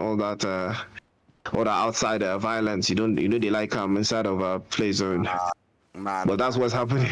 not my thing. That's not my thing, man. I believe that if you're gonna take on fights, you do want to make sure that you're in a position where you're not battling the zone and battling on the team as well. I do believe that that's just a room for disaster right there. But coming into this particular position, you do see the boys from Fugitives, just getting into the mix right here with this fight that was happening between the boys from Vibe Gaming and Apex. And now it's pretty much what is a three-way fight going down between all of these teams. You can see Solo being dealt a little bit of damage from the boys right there from Fugitives Esports. Can he turn things around for his team? You can see the zone coming in right there. This may just be deadly and might cause disaster for them. Ooh, Vibe Gaming getting taken out, getting eliminated right here. What looked like they were in a very comfortable situation with a full-man squad is now Vibe Gaming getting sent back into the lobby. Ooh. It is unfortunate there, but Fugitive Esports will be ridding the lobby of the guys from Fowl play. And then a beautiful split and a beautiful engagement there. They will be coming out of this one unscathed, but Team Apex, they still have Starlight inside of that play zone. He's still drinking a little bit of blue juice, but he will be ready to drink it for a little bit more time. Might just use this opportunity to surprise Normal Riz and Arrow if he is going to be holding out in that position. But for a fact that most of these players and most of these teams are not aware of how they want to be making their rotations, but they already have an idea of how they want to navigate. You can see the guys from Afro Esports and the Sidizens, they did not get into that bootcamp engagement. They actually, went their separate ways, seeing that, that is not going to work. But Harsh Esports do have a 0-3 within their sights, and Nexus also has them within his sights. So it's a trade-off. It's a matter of who's going to get the opening shots first. Money is peeking inside of Painan, just trying to give a little bit of a warning, one inkling to the rest of the teammates, just to let them know that yes, there's ops around, there's ops in this area, so get ready, get strapped for them. Ooh, and I just mentioned this, Starlight, a danger. He's so dangerous. He catches one of the players from Fugitive Esports, but I believe with that soul action, he has signed his death warrant surely, and Fugitive Esports will be ridding the lobby of Apex very shortly as well. At every single corner, the boys from Afro, one of those teams that has been able to evade it so far, but I'm not really a fan of hanging around and not getting those kills, because definitely, the kill, the leaderboard is being determined by who does get those extra, eliminations. So what we'll see, there's still a lot of bodies right here in the entire lobby, so they do still have the opportunity to get into several different skirmishes. We see on the kill feed, boys from CLS getting at it again as they do get into an altercation right there with the boys from No Rage Esports. You can see the shots being let loose at every single corner. Stoner and his boys already beginning to, fire up right there as they are currently sitting down with one elimination so far. Invictus, the guys who are currently on top of the entire leaderboard, will need to continue to boost themselves. They do need those extra points. I do believe, like right now for Invictus, if they can continue to get maybe 10 points every game, do you think that will work out for them? Oh, I mean, Fire, if we're being real, 10 points any game, no matter the structure, you will win. You will win. Do you know what that means? 10 points every game is the equivalent of a chicken dinner in all the matches for the rest of the tournament. There is no way you don't win in that scenario. There is no points set up, that you want to have, but nothing will beat, 10 points in every single game for the rest of the tournament. I believe that would be at least, 40 extra points, or 50 extra points from this game, for the guys from the guys from Invictus, added to what they already have. So I believe, 120 points will win you this tournament. That is for sure. That is for certain. 130 at least. But, Habitual Gaming have been doing a fantastic job inside of this lobby. I really thought it was going to be very difficult for them, but they've been doing a fantastic job. They're one of the teams that I was not expecting, to be performing this well, based off the number of teams in this lobby. But, Shad, that addition of Shad has been very, very crucial for them, and it's starting to pay off. But Afro Esports, playing in this manner, they for a fact that they're not really the best in Sanhok. Sanhok is not necessarily their, their strong suit, but I think it is all really dependent on how they want to navigate the rest of the zone from here, because normally, they get into an engagement in boot camp with Citizens, and then inshallah, whatever happens from there. But this time around, that didn't happen. Those two teams actually landed in boot camp together, and they both walked out alive. Yeah, absolutely. You see sometimes that they do decide to respect themselves, but just keeping this particular position right here is the boys from Afro. You can see Neo, just waiting and eating for that opportunity to begin to pounce on them as he does get a knock onto Cycle right there. Shad quickly springing in right there to get that revive onto one of his teammates right there from Habitual, and will the boys from Afro be pulling up onto this one? It doesn't look like it. It looks like Neo is just going to pull away from that particular one. He's seen that they are pretty organized, and there's a third party focus on that particular one, and it might not be to the best of their advantage to push up onto that position. That position that they do have is so critical. It is so crucial. Most of these teams are trying their absolute best to find somewhere inside of the play zone to call home. At least for the next couple of minutes. Gordier will be spotted away by 03 there. The bullet's already starting to rain toward him, and 03 back to a four-man team. The last time I did see them, they had one player knocked. I believe it was a score, but he has been picked up, so that says a lot about the performance that they've been having so far. But Harsh Esports again getting called out, down to 2 players, as Mummy will be popping out there with MSK, but the sprays from 03 will be coming in from Griff. And there is a whole lot of casualties that might just be brewing in this area right there. There's so many Lucy's and single players. 5 eliminations for Team Apex still, and Invictus will be receiving danger and damage as well. That right hand side looking very, very dangerous. It's fairly very competitive in that right angle. They're all trying to find areas inside of the play zone. But big shout out to Cyclone Shield once again. Once again, Cyclone Shield have made their way inside of the circle, inside of the zone. They are looking very, very comfortable, very strong, in that southwestern side. And it looks like that might just be the trick fire. That might just be, what the guys from Cyclone Shield have been looking for, a back-to-back astounding performance.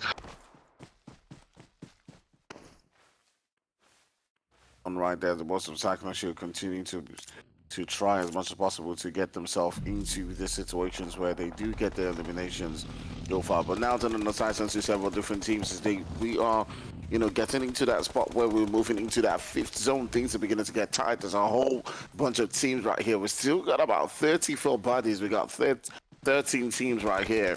As you can see, the boys from Habitual are eaching quite close to the boys from Cyclone Shield. And I see something going down there pretty soon. Citizens also not having quite a great day, as they do get sent back into the lobby in that 13th spot. But now things are beginning to brew between the boys from Habitual and Citizens. You can see Mani just cooking up that nade. He does have his sight, his gun, to take on the boys right there from Habitual.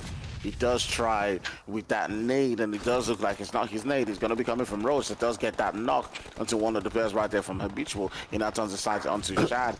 Shad to try to see if he can do the damage right there, but Shad does manage to evade that particular one, and Habitual down 1 player, Priest. Ooh, Habitual struggling, trying to find a way to cop inside, but Shad hides behind the rock right there. He's capable, but he is going to be dropped by Manny there. DBS in hand. You have to love the DBS. It gives so much confidence. And Cyclone Shield starting to push up again, starting to eliminate, starting to clear the teams one after the other. But now is the turn of Habitual Gaming to feel the heat, as Cyclone Shield are shielding forward, pushing all of these teams one after the other. As you can see, Danny Brown just holding behind there, and Roach leading the charge. And now they're trying to circle around the guys from Habitual Gaming. The right hand side might just be occupied by Manny there. He still has that DBS in hand, but again, Afro Esports are crawling in. You can see Normal Risk there, and he might just decide to pop up and lock and drop. Normal Riz immediately the moment it presents itself, and this is the time. Immediately he does miss. Neo actually misses the DBS, and that shows you, ladies and gentlemen, the DBS is not for everyone here, as Neo is going to be bottling that. And now someone else shows him how to use the DBS. It is going to be the guys from Fugitives Esports again, doing a fantastic job, but No Rage as well starting to spray inside of that general direction. Afro Esports finally succumbing and going out there in an untimely fashion. As you can see, the guys from 03 still starting to lead forward. And also, there's so much going on.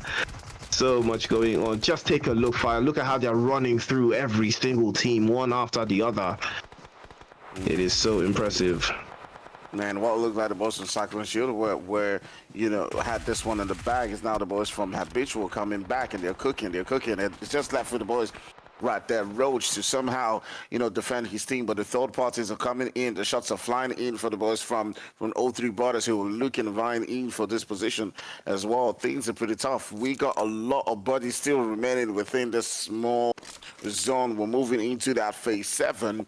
We still got about 16 teams, 16 bodies. There are 8 teams left here, and Starlight is somehow keeping himself alive in this one. He's watching the action going down between the boys from Habitual and CLS, but he's not got into that mix. I do believe he can get a knock from a third party. We'll see how that one continues to build up. The boys from Habitual got themselves into a little skirmish with the boys from Rage. They managed to win that particular one, but at the end of the day, they did have one player who was currently knocked out. Now Roach has been triggered. He's going in. He's pushing it in onto the boys from Habitual. He can do some damage right here as they're currently on knockdown. He goes in for the juggler and sets them back into the lobby, Priest. Ooh, fantastic play coming in from Roach right there. He has been absolutely terrifying to the rest of these teams, but now is the turn of 03 to deal the damage and receive the damage as well. Fugitive Esports just a little bit north of that position. Nexus has spotted Arrow, might just pop in behind that tree there, but Normal Riz is there as well. He might just catch him outside. And here, how about that? Arrow's not trying to find a way upstairs, but Nexus is there. Evil Nexus this time around, trying to pop some shots, but he is going to be getting his health back up. And the guys from 03 with 9 eliminations to boot right there, but Nexus is going to be spotted immediately, but the Placer will be the deciding factor. It will be claiming him. Cyclone Shield once again will be making it into the top 5 teams. There's 9 players around and no complete team except the guys from Men of Blood. They're just hanging out here. Magic does have a little bit of an on-site onto the rest of these teams, but Team Apex is still here. Starlight just surviving behind the corner there, behind the counter, holding out that position, but you know, the guys from Men of Blood have been very quiet, you know, from the beginning of the game. They've been rotating in from that northern position, but now it's time for them to let the guns out, to let the dogs out, to let it all go blazing. 11 leading the charge to the front hand side. He might just run into Starlight there behind the tree. Starlight surely has heard him, and Starlight might just catch him. It might just be an unfortunate scenario, but he boxed right behind the rock right there, and he will be surviving, catching Starlight. 11 will be sending him back into the lobby very quickly, and now he's all left to Roach. It's his turn to face the music, and now the guys from Men of Blood are in on a serious situation here. Again, another player falls to the play zone. It is going to be one of the players from Royal Academy surviving so far. Smoker is going to be smoked by the lobby. The guys from Men of Blood still holding out. They're ready, waiting for Cyclone Shield to pop right through, but let's not forget about the guys from Fugitive Esports. And Fugitive are in a situation where they can turn things around in their head. If somehow the boys from MOB lose one of the players trying to make that attack onto the boys from Cyclone Shield, and Roach just get one knock, they can't turn this game on its head. But we'll see how it goes down. And just as I spoke about it, it is the boy Roach right there getting a knock onto one of the players right there from MOB, reducing the numbers right down to only 3 players who are currently up. You can see that nade being cooked by Roach right there. He's trying as much as possible to see if he can get that extra knock, but the money pulling up onto his position might just take him out in this particular one. This is where the boys from Fugitives need to be aggressive. They need to be popping up and get that extra knock onto the boys from MOB. If they can do that, then they may just have a chance to grab that 10 points and get that winner chicken dinner. But the revive coming in for the boys from MOB might seal this game through for them. They are looking quite strong so far with the numbers, as the boys from Fugitives do waste the opportunity on and don't you know, push onto their position. But we'll see how it goes so far, Priest. Yeah, you know, would you have been aggressive in that point in time when you seen that MOB has gotten knocked down? Yes, 100%, you know, because I know where the grenade landed. You know, I would know the general direction, and I would push with my teammate in that general direction to occupy that position. But Normal Riz will be catching the first body there, but the return fire from Rage is there as well, and 2 of them go down. Fugitive Esports starting to cook something. It is Arrow this time around. It's a 1 versus 1 versus 1, but Roach is going to be spotted by 11, and now it's a 1 versus 1. Fugitive Esports, Arrow versus 11. Somehow Fugitive Esports can still this was a 1 versus 1 scenario, but 11 is going to be the man to claim the chicken for the guys from Men of Blood with a fantastic 1 versus 1 finish. And 11 was just there. He did the right job. He did the right thing at the right time. He used the right weapon, and he got himself the right chicken. Man, absolutely amazing stuff coming in from the boys right there from Men of Blood as they did get into the action, spring in just in the right time to take out several different teams around them. They almost bottled it. Oh, I would really call it the bottle. It probably was an amazing gameplay coming in from Roach right there as he got a nade onto, one of them. But they did get the revive just in time because somehow Fugitives, who had the opportunity to go in for them when they were knocked down, did not do that at that moment in time. They got triggered on later. They got 3 of the knocks onto the boys from CLS, but they did it pretty too late as the boy 11 managed to seal the game. 11 was pretty fantastic, in that late charge. He did not back away. He did not fall to his stomach and crawl around. He made the active decision to take the engagement towards the guys from Fugitives Esports, and he did, he did put the nail in the coffin for the guys from Cyclone Shield, spotting Roach immediately, and eliminating him. That was a very, very defining moment. But big shout out to Normal Riz there and Arrow doing a fantastic job of holding out, and they did do it, even against the guys from 03 Brothers, Nexus was doing a fantastic job of holding out, for the guys from 03. They did manage to get, I believe, 9 eliminations, and out of that 9, Nexus was able to, garner out 4. He was dealing so much damage across the board, but he couldn't squeeze all of that into all the eliminations. Man, absolutely amazing stuff for the boys from 03 Brothers. They got themselves so much elimination so far that we'll continue to see them being boosted up on that leaderboard, especially because there was some Invictus were not able to stamp their foot on this particular game. So we'll see what that means in just a moment in the overall leaderboard. Things are now beginning to seem like it's a 2-horse race. Is it beginning to feel like that to you, Chris? It's beginning to seem like it's Invictus and 03 Brothers who are just, keeping each other on the toes. Exactly. That is actually the right kind of analogy I would use, keeping each other on their toes. I mean, 03 Brothers, let's take a look now. They've taken it away, from Invictus once again, and now they're in first place, and Invictus are falling behind, but it's just a 9-point difference, and that could be recovered, just like that. That is the danger, of playing it this close to the vest. Royal Academy again moving up. A big shout out to, Smoker for surviving as long as he did with those eliminations that he was able to get earlier in the game. But Afro Esports will be falling a little bit shorter this time. Again, they fall within the reach of Team Apex and Men of Blood, owing to Men of Blood's this performance that they just had. Now that is going to be a big boost for them, and Cyclone Shield as well, just tapping themselves within reach in that area, in that position, and Habitual Gaming as well doing a fantastic job, of holding out for themselves into that top 8 finish. But it's still too early to call. It is. I see this, going forward to be, a last game thing. I think it might just boil down to the last game based off of the way things have been going. But maybe the guys from Invictus will finish the day, top of the leaderboard once again. But we're heading back to Erangel, again, and we saw, how these two teams fared in the last Erangel game. Maybe a new strategy will pop up. Maybe they will learn something new. Maybe something brand new as well is going to be, the object for the next map. But I mean, it's all a matter of strategy. Who has better chef? Who they cook past? Whose kitchen is cleaner? That's the real question. So we're gonna find out, Fire. So tell us, what do you think is in store for us in the final game tonight? I think obviously the boys from Invictus will try to see if they can climb all the way up, or try to get their eliminations, be a bit more aggressive, and they have been. We do see that Erangel does seem to be their map where they do, get those eliminations. So we'll see if they can come back in this particular one and boost themselves all the way up and overthrow that position that the boys from 03 are currently occupying. That being said, we'll be taking a quick break and we'll be right back for some more action just in a moment's time. See you soon.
right, guys, so we're back again for some more action right here in the WAPL finals on the second day.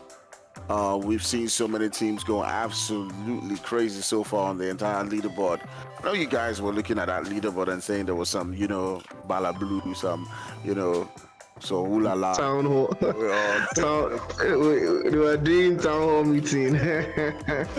So INEC stuff going on, but don't worry, all that will be, corrected at the end of the day, and the right scores will be highlighted. But we're going to be moving into our final game of the night. It is a Sanhok game.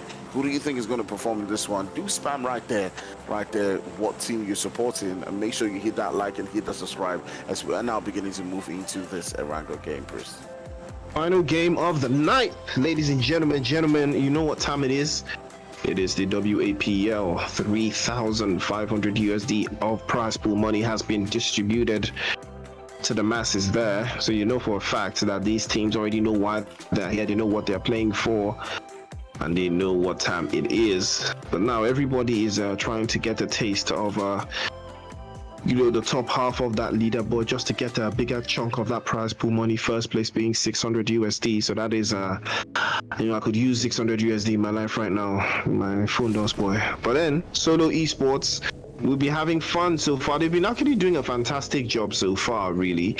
They've been turning up game after game. They're cooking very consistently. They've been putting some points on the board. Nothing too crazy, but when they have that crazy game, it will just put them in the running once again. So I'm looking forward to seeing, Solo Esports just do something amazing, to close out the day. But let's not forget, Invictus know how to play Erangel very, very strongly. They're one of those teams that loves to play Erangel hectically and heavily, play based off of particular playing paths and zones, just like this one. Yeah, absolutely. We'll see, what that does mean for them and if they can continue to perform. But speaking about teams right there, we do have the boys from Fugitives, landing again right there in Pochinki, not too far away from several different teams, and we'll see what that does mean for them as we continue to progress in this particular zone right here. There was some Fugitives landing on the ground right here with a full squad and not too far away from the boss from MOB. MOB we saw in the previous game were absolutely outstanding. They did manage to get themselves into that final circle, and I think that at the end of the day they did get that victory and that winner with the chicken dinner courtesy of 11. So coming up against the Boston Fugitives, they will definitely be the confidence will be boosted up to see if they can, take on that fight. But sometimes we do have this thing, called the winner's curse. They might just be the first team to get eliminated in the next game after getting the chicken dinner. Do you think it's real? If I see that happen one more time, if that happens one more time, I will know that, yep, it's a real thing. If it happens one more time, again, when we've seen Pochinki engagements, earlier in the day, Fugitive Esports and the guys from Men of Blood, they've had this dance before. They've engaged in this little tango, earlier in the previous Erangel game, and I'm not sure who really came out on top of that one, because I believe they did a couple of trade-ins. But I'm very excited to see if more of that is going to be happening. This part of the map, this Pochinki side, not a lot of vehicles will be popping around for at least 2 complete teams. I don't think you'll be seeing 8 vehicles around Pochinki. So it's all a matter of who is going to get to the vehicles first. If the play zone is going to be heavily decisive.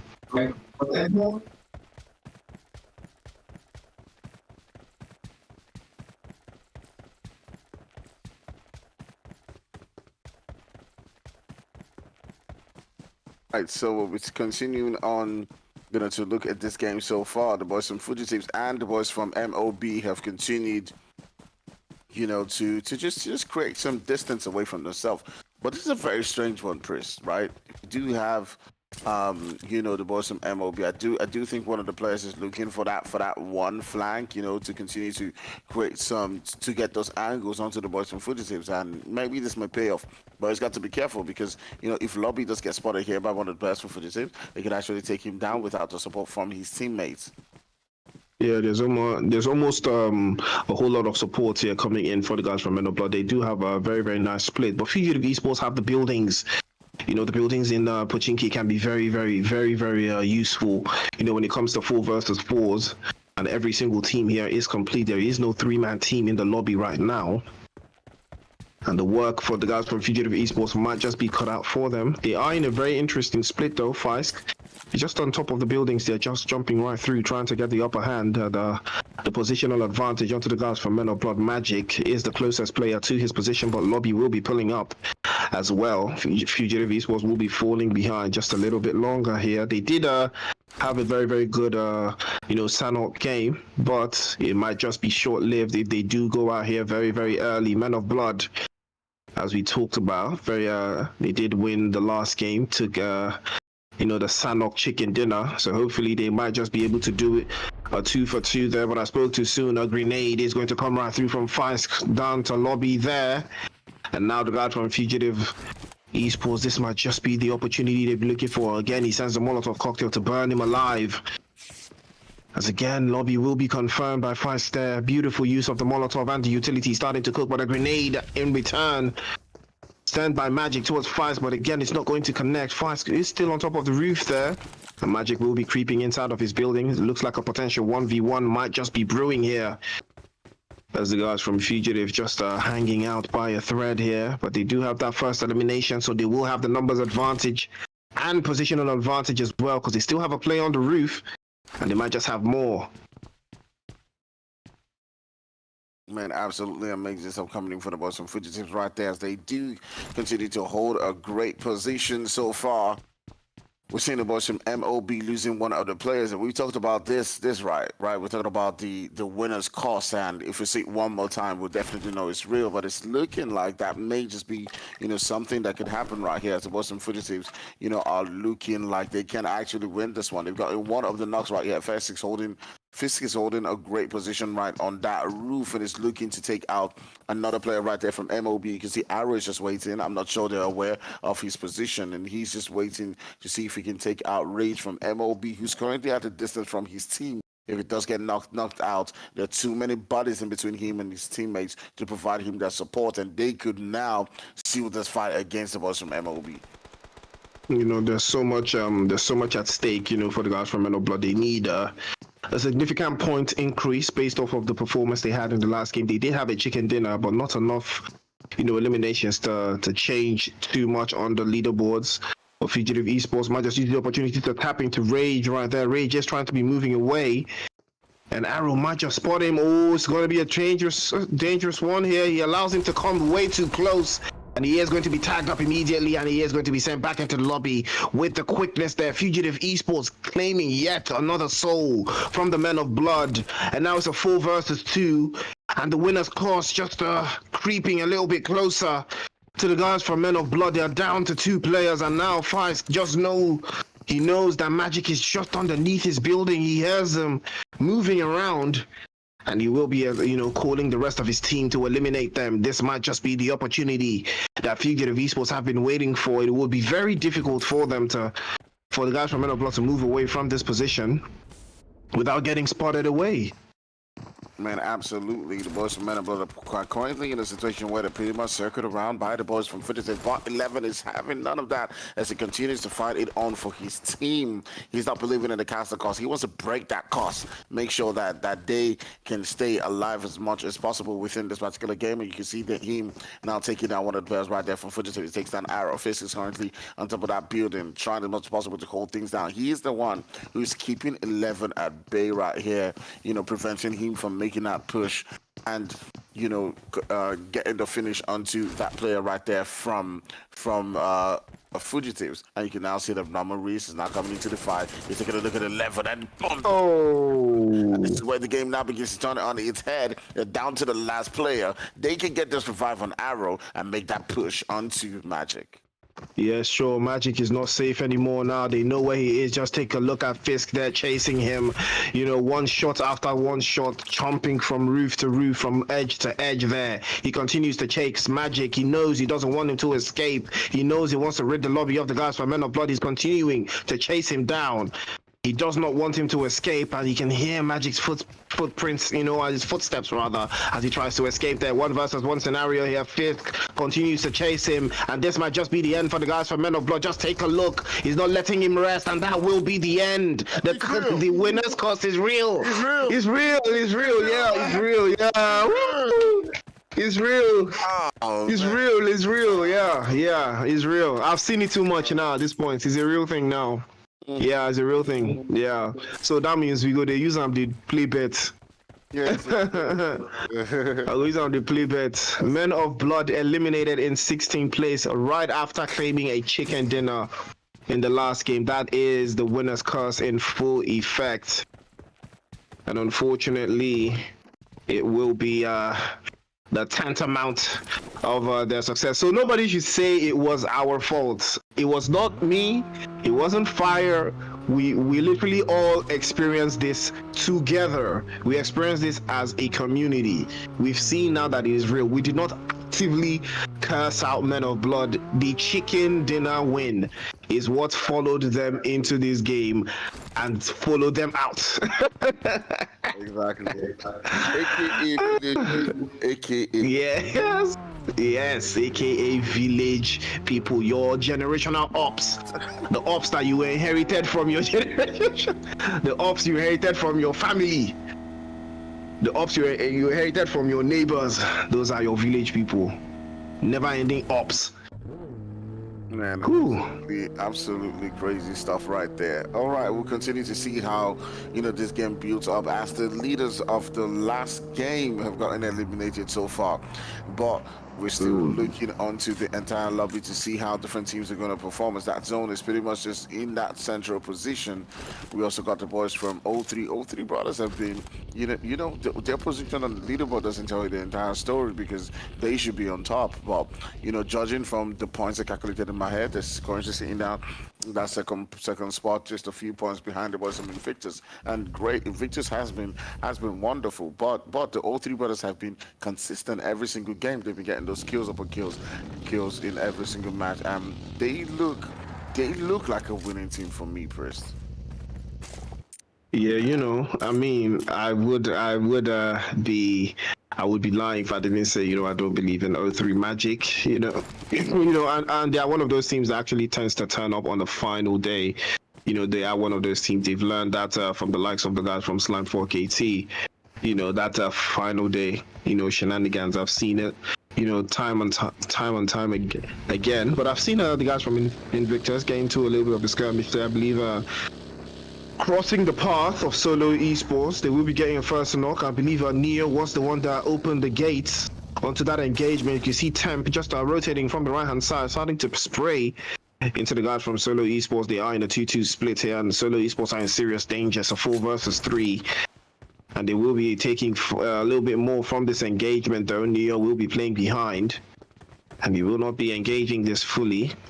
Fortunately for the guys from Solo Esports, it will not be breached, at least not now. But Invictus need to start to, to get those numbers on the board to increase those points if they want to, maintain a first place, for the second day in the running. So yes. Yeah, definitely does depend on what strategy they do decide to employ here. You do see several different teams rotating around the region. They're sending on shots onto the boys from Fugitives and trying as much as possible to see if they can get those knocks. There's also the boys from Solo who are currently, around that region. And you can see Neo getting a knock onto one of the players right there from Fugitives. It is No Rage is currently down here. We're looking to see if we can get that elimination onto one of the players right there from the Fugitives. And you can see Shakwa is now beginning to send on them the shots. The boys from Solo are also in the mix of that fight. So it's a third party coming in for the boys from Invictus. Fugitives are in a very dicey situation right here, as it does look like they could get sent back into the lobby. Whew, there's so much at stake here, for the engagements coming in from these teams, but somehow Temp is able to spray into the guys from Fugitives Esports, and Normal Rays again, the next one to go down. And Fugitive Esports are just cut down to 2 players now, Arrow and Fisk. Unfortunately for them, they do have 4 eliminations, courtesy of 7 eliminations actually, courtesy of the guys from Solo Esports and Men of Blood. That combination will be giving them a significant point. So if they do go out here, at least they go out in grand style. But 21st Century will be pulling up to the guys from Habitual Gaming 419. They will be spotted immediately and overwhelmed. The hall is straight. The hall is forward. Six Ben is finally here. He starts to rain the bullets again in every general direction. They're fighting the guys from Habitual Gaming as well. And now they're fighting another team just across the board, Fire. There's so much chaos going on. Oh, absolutely amazing stuff coming in from the boys from 21st Century right there. As they do get a couple of eliminations to themselves. They currently sitting down with 5 of those, as they will be looking to see if they can continue to grab as much points as they can in this game. And remember, we spoke in the last game, right? If you're a team that's grabbing 10 points from a game, you know that you've gotten the equivalent amount of points that definitely will continue to boost you up. But would you look at that? It is no team other than the boys from 03 getting wiped out and sent back into the lobby by 5 Gaming, and just immediately they have that done and dusted. The boys from Apex do pull up onto this particular scene. It is still a tricky scenario there when most of these teams, have the same idea, the same ideals, and they tend to follow it through. Vibe Gaming getting caught out there against the guys from Team Apex. They've been spotted. Bad Boy Tim's trying to escape. A Starlight is on his tail. They're chasing him one after the other. Again, Kuma is going to be pulling up there just to crash through that area. He is going to be exposed to Kage, and Kage will be sealing the deal, sending the guys from Vibe back into the lobby right after they eliminated the guys from 03. So that is what I'm telling you, Fire. All of these teams, the ideas, the ideals, that every single thing, that they choose to do, every single decision that they make, it is always or almost always very, very controversial, against each other. The 21st Century fighting on all sides, on all fronts. Now against the guys from the Sidizens, Jetto pops a couple of shots towards the north-hand side. He's going to tag Six Ben just to foil his HP plans a couple of, centimeters down, as 21st Century will be holding this compound at least for the next zone. Man, about some 21st Century trying as much as possible to see if they can get a knock onto the boys from Citizens and begin to make the push. You can see Inez and the boys from Bego trying as much as possible to see if they can do the same. So it's a little, bit of tussle when it comes to shots going on between the two of them, but there's been no success. On the other hand, the boys from 21st Century are sitting down with 5 eliminations. They've gotten themselves into a little bit of some action right here. You can see Power playing spoiler as he does destroy the vehicle onto another team, Afro. Ooh, Afro Esports, the free man Coco is going to get caught off guard, but I believe Neo will just decide to take the risk and go for that revive. He's in a very, very open position, and now the guys from Invictus getting their bleaches wiped by the Citizens just on that northern side. But 21st Century looking very, very comfortable still, but they will be taking that advance over the guys from I believe Royal Academy actually going out there. That's an interesting take. They will be dropping further on that leaderboard. But Afro Esports in danger here again, getting caught out by 21st Century. It is going to be Baby that sprays the Joker straight into the shack there, eliminating yet another player for Afro Esports. And they are down to 2 players, Peachy and Hunter, just working together, trying to hold down that southern side for themselves, as the guys from Fowl Play continue to lay the law towards the guys from Harsh Esports and all the teams within the horizon there. They do have a very interesting position. They have a little bit of play zone to work with, but TQ and Solo have been sent back into the lobbies, all left to Lone Wolf and Simple, if they will be, surviving, keeping a buck for the guys from Fowl Play. Oh. Was alone down the boys from Foul Play down to just 2 players. Have not been able to get any eliminations in this particular game so far. You can say the boys from Apex have currently been farming out in this lobby. They're looking to continue to boost their way up on that leaderboard and maybe begin to challenge 03 and Invictus for that crown right there, all the way in that #1 spot. But you can also not take anything away from the boys from 21st Century and the boys from Fugitives as they continue to boost themselves up on that leaderboard as well. Invictus, they usually come in at the late stages of the game to perform quite well. They do have 2 eliminations, but they've kept a full squad so far in this particular game. They do have some other teams to definitely worry about, like Cyclone Shield, who has just been somewhere, just hiding for now, not getting into any action. But there's also 21st Century, who still has a full squad, but have gotten themselves 7 of those eliminations. Definitely will be a force to reckon as the zone continues to move closer and closer towards that 6th stage. You know, the play zone will be heavily redacted, you know, going further. But all of these teams already have plans for these kinds of zones. But it's now a matter. It's now a matter of execution. You know, you'll be able to pull it off? Will it be able to work for you? But it's, you know, it's very dependent on how they want to hold out. You know, Cyclone Shield have spotted the guys from Fugitive Esports sending some shots in their general direction, but the play zone will be creeping very closely as well. And again, they will be holding out. Cyclone Shield will be making their rotation just to find a way inside of that play zone, at least, you know, for the time being. But Manny will be spotted. A couple of shots will be sent in his way, but Afro Esports will be spotted and knocked away by Team Apex, and 11 eliminations for them. And Cyclone Shield will be running amok as well, getting called out by the guys from Arch Esports. But again, the violence continues. Fugitive Esports with their 7 eliminations, they might just be crooking in to get some more. And now Foul Play still holding out. Simple pops a little bit of a smoke there towards that vehicle, might just decide that he's going to use that one to get out of dodge. But it is going to be very tricky because he's spotted immediately, and the spray will be coming through, and he might just be uprooted immediately there. But he does make it out of dodge again. He tries his best to survive from that area, but it might not just be working out. Cyclone Shield will be finding somewhere inside of that northern region to call home for the time being. But Simple getting caught out again. Invictus fire. Once again, they continue to lay the damage. Man, about some Invictus continuing on the onslaught that we did speak about quite early on, and, you know, laying the damage just in time. They usually spring up at this particular moments within the zone, but they've got to worry about teams like Apex, teams like 21st Century, who have been in the mix so far, you know, just getting over and over again the kills. But you can see the shots being let loose onto that position where Invictus is currently at. Now you're now beginning to see Sidizens get into the mix. You also see Habitual Esports sending out the nades into that position, and check West.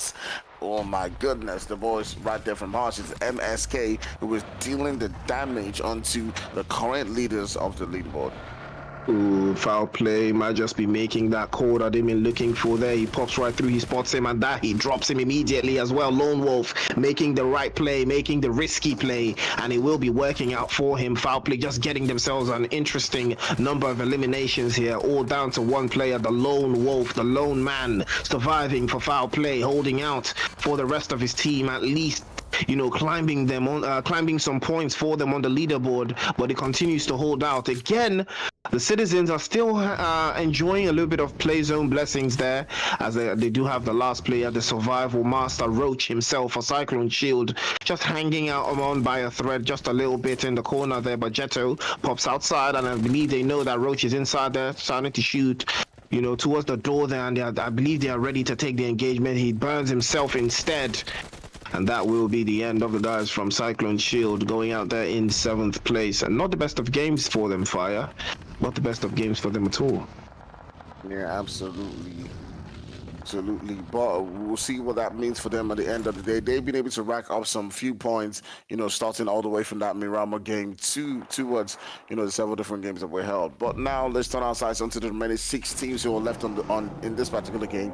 Team Apex has got 3 of those, but they do sit down with 11 eliminations so far. You can see Fugitives Arrow sending on them shots right there onto Shekwest, and does gun him down, sends them, you know, down to the last member. I do believe Invictus is down to just the one player, down to just Pintoir, who's currently holding things out for his team. And if they can get those, you know, placement points, that definitely will mean a lot for them. But he's got the zone to worry about. The zone is inching closer and closer. Maybe the rest of the players within the lobby might be too busy to bother about them for now. But the boys from 21st Century have pulled up into that location, not too far away from Apex.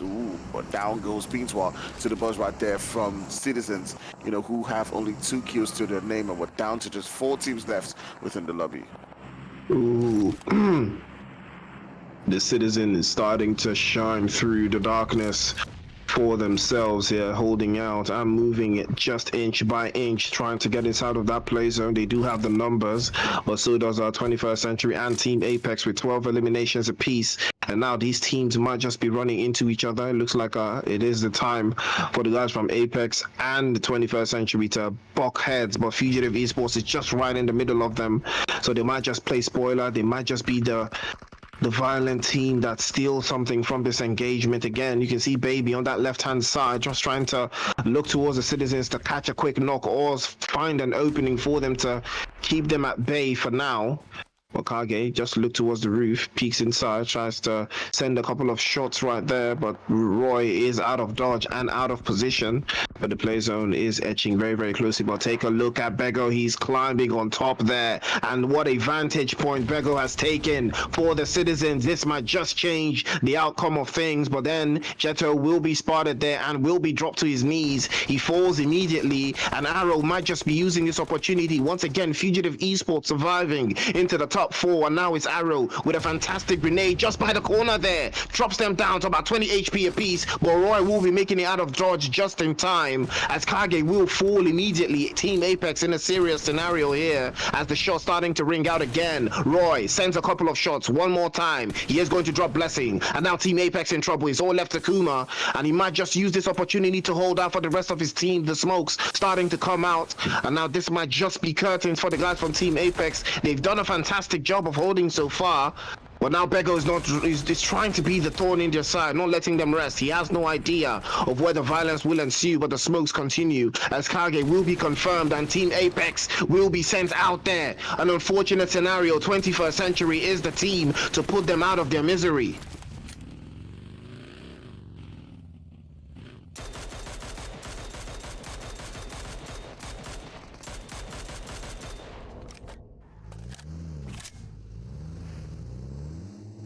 See Bego just enjoying the view from on top of that hill area. Bego is finally spotted actually and dropped immediately by Power. 21st Century starting to cook. Again, beautiful performance coming in from them. 14 eliminations and counting. They continue to spray. Bego will be confirmed. He's giving away his position, and now the Overwatch is going to be sent back into the lobby. Grenade outside from 6Ben. He spots Sanez, drops him immediately. 21st Century running amok. Power still knocked down by Fugitive Esports, confirmed immediately by Arrow, and now 21st Century finding on the left and finding on the right, but now they're making their rotations. 6Ben pulls up to the scene inside, but they will not be taking this engagement head on just yet.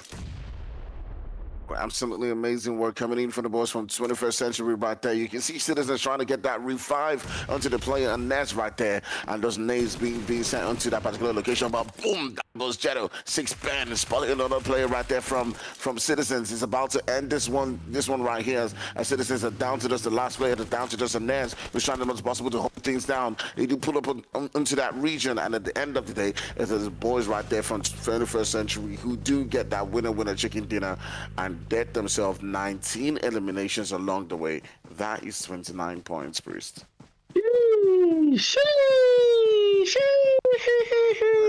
Wow. Can you do something for me? 21. 19 eliminations. I mean, and Crowns said this today. Crowns actually said this today.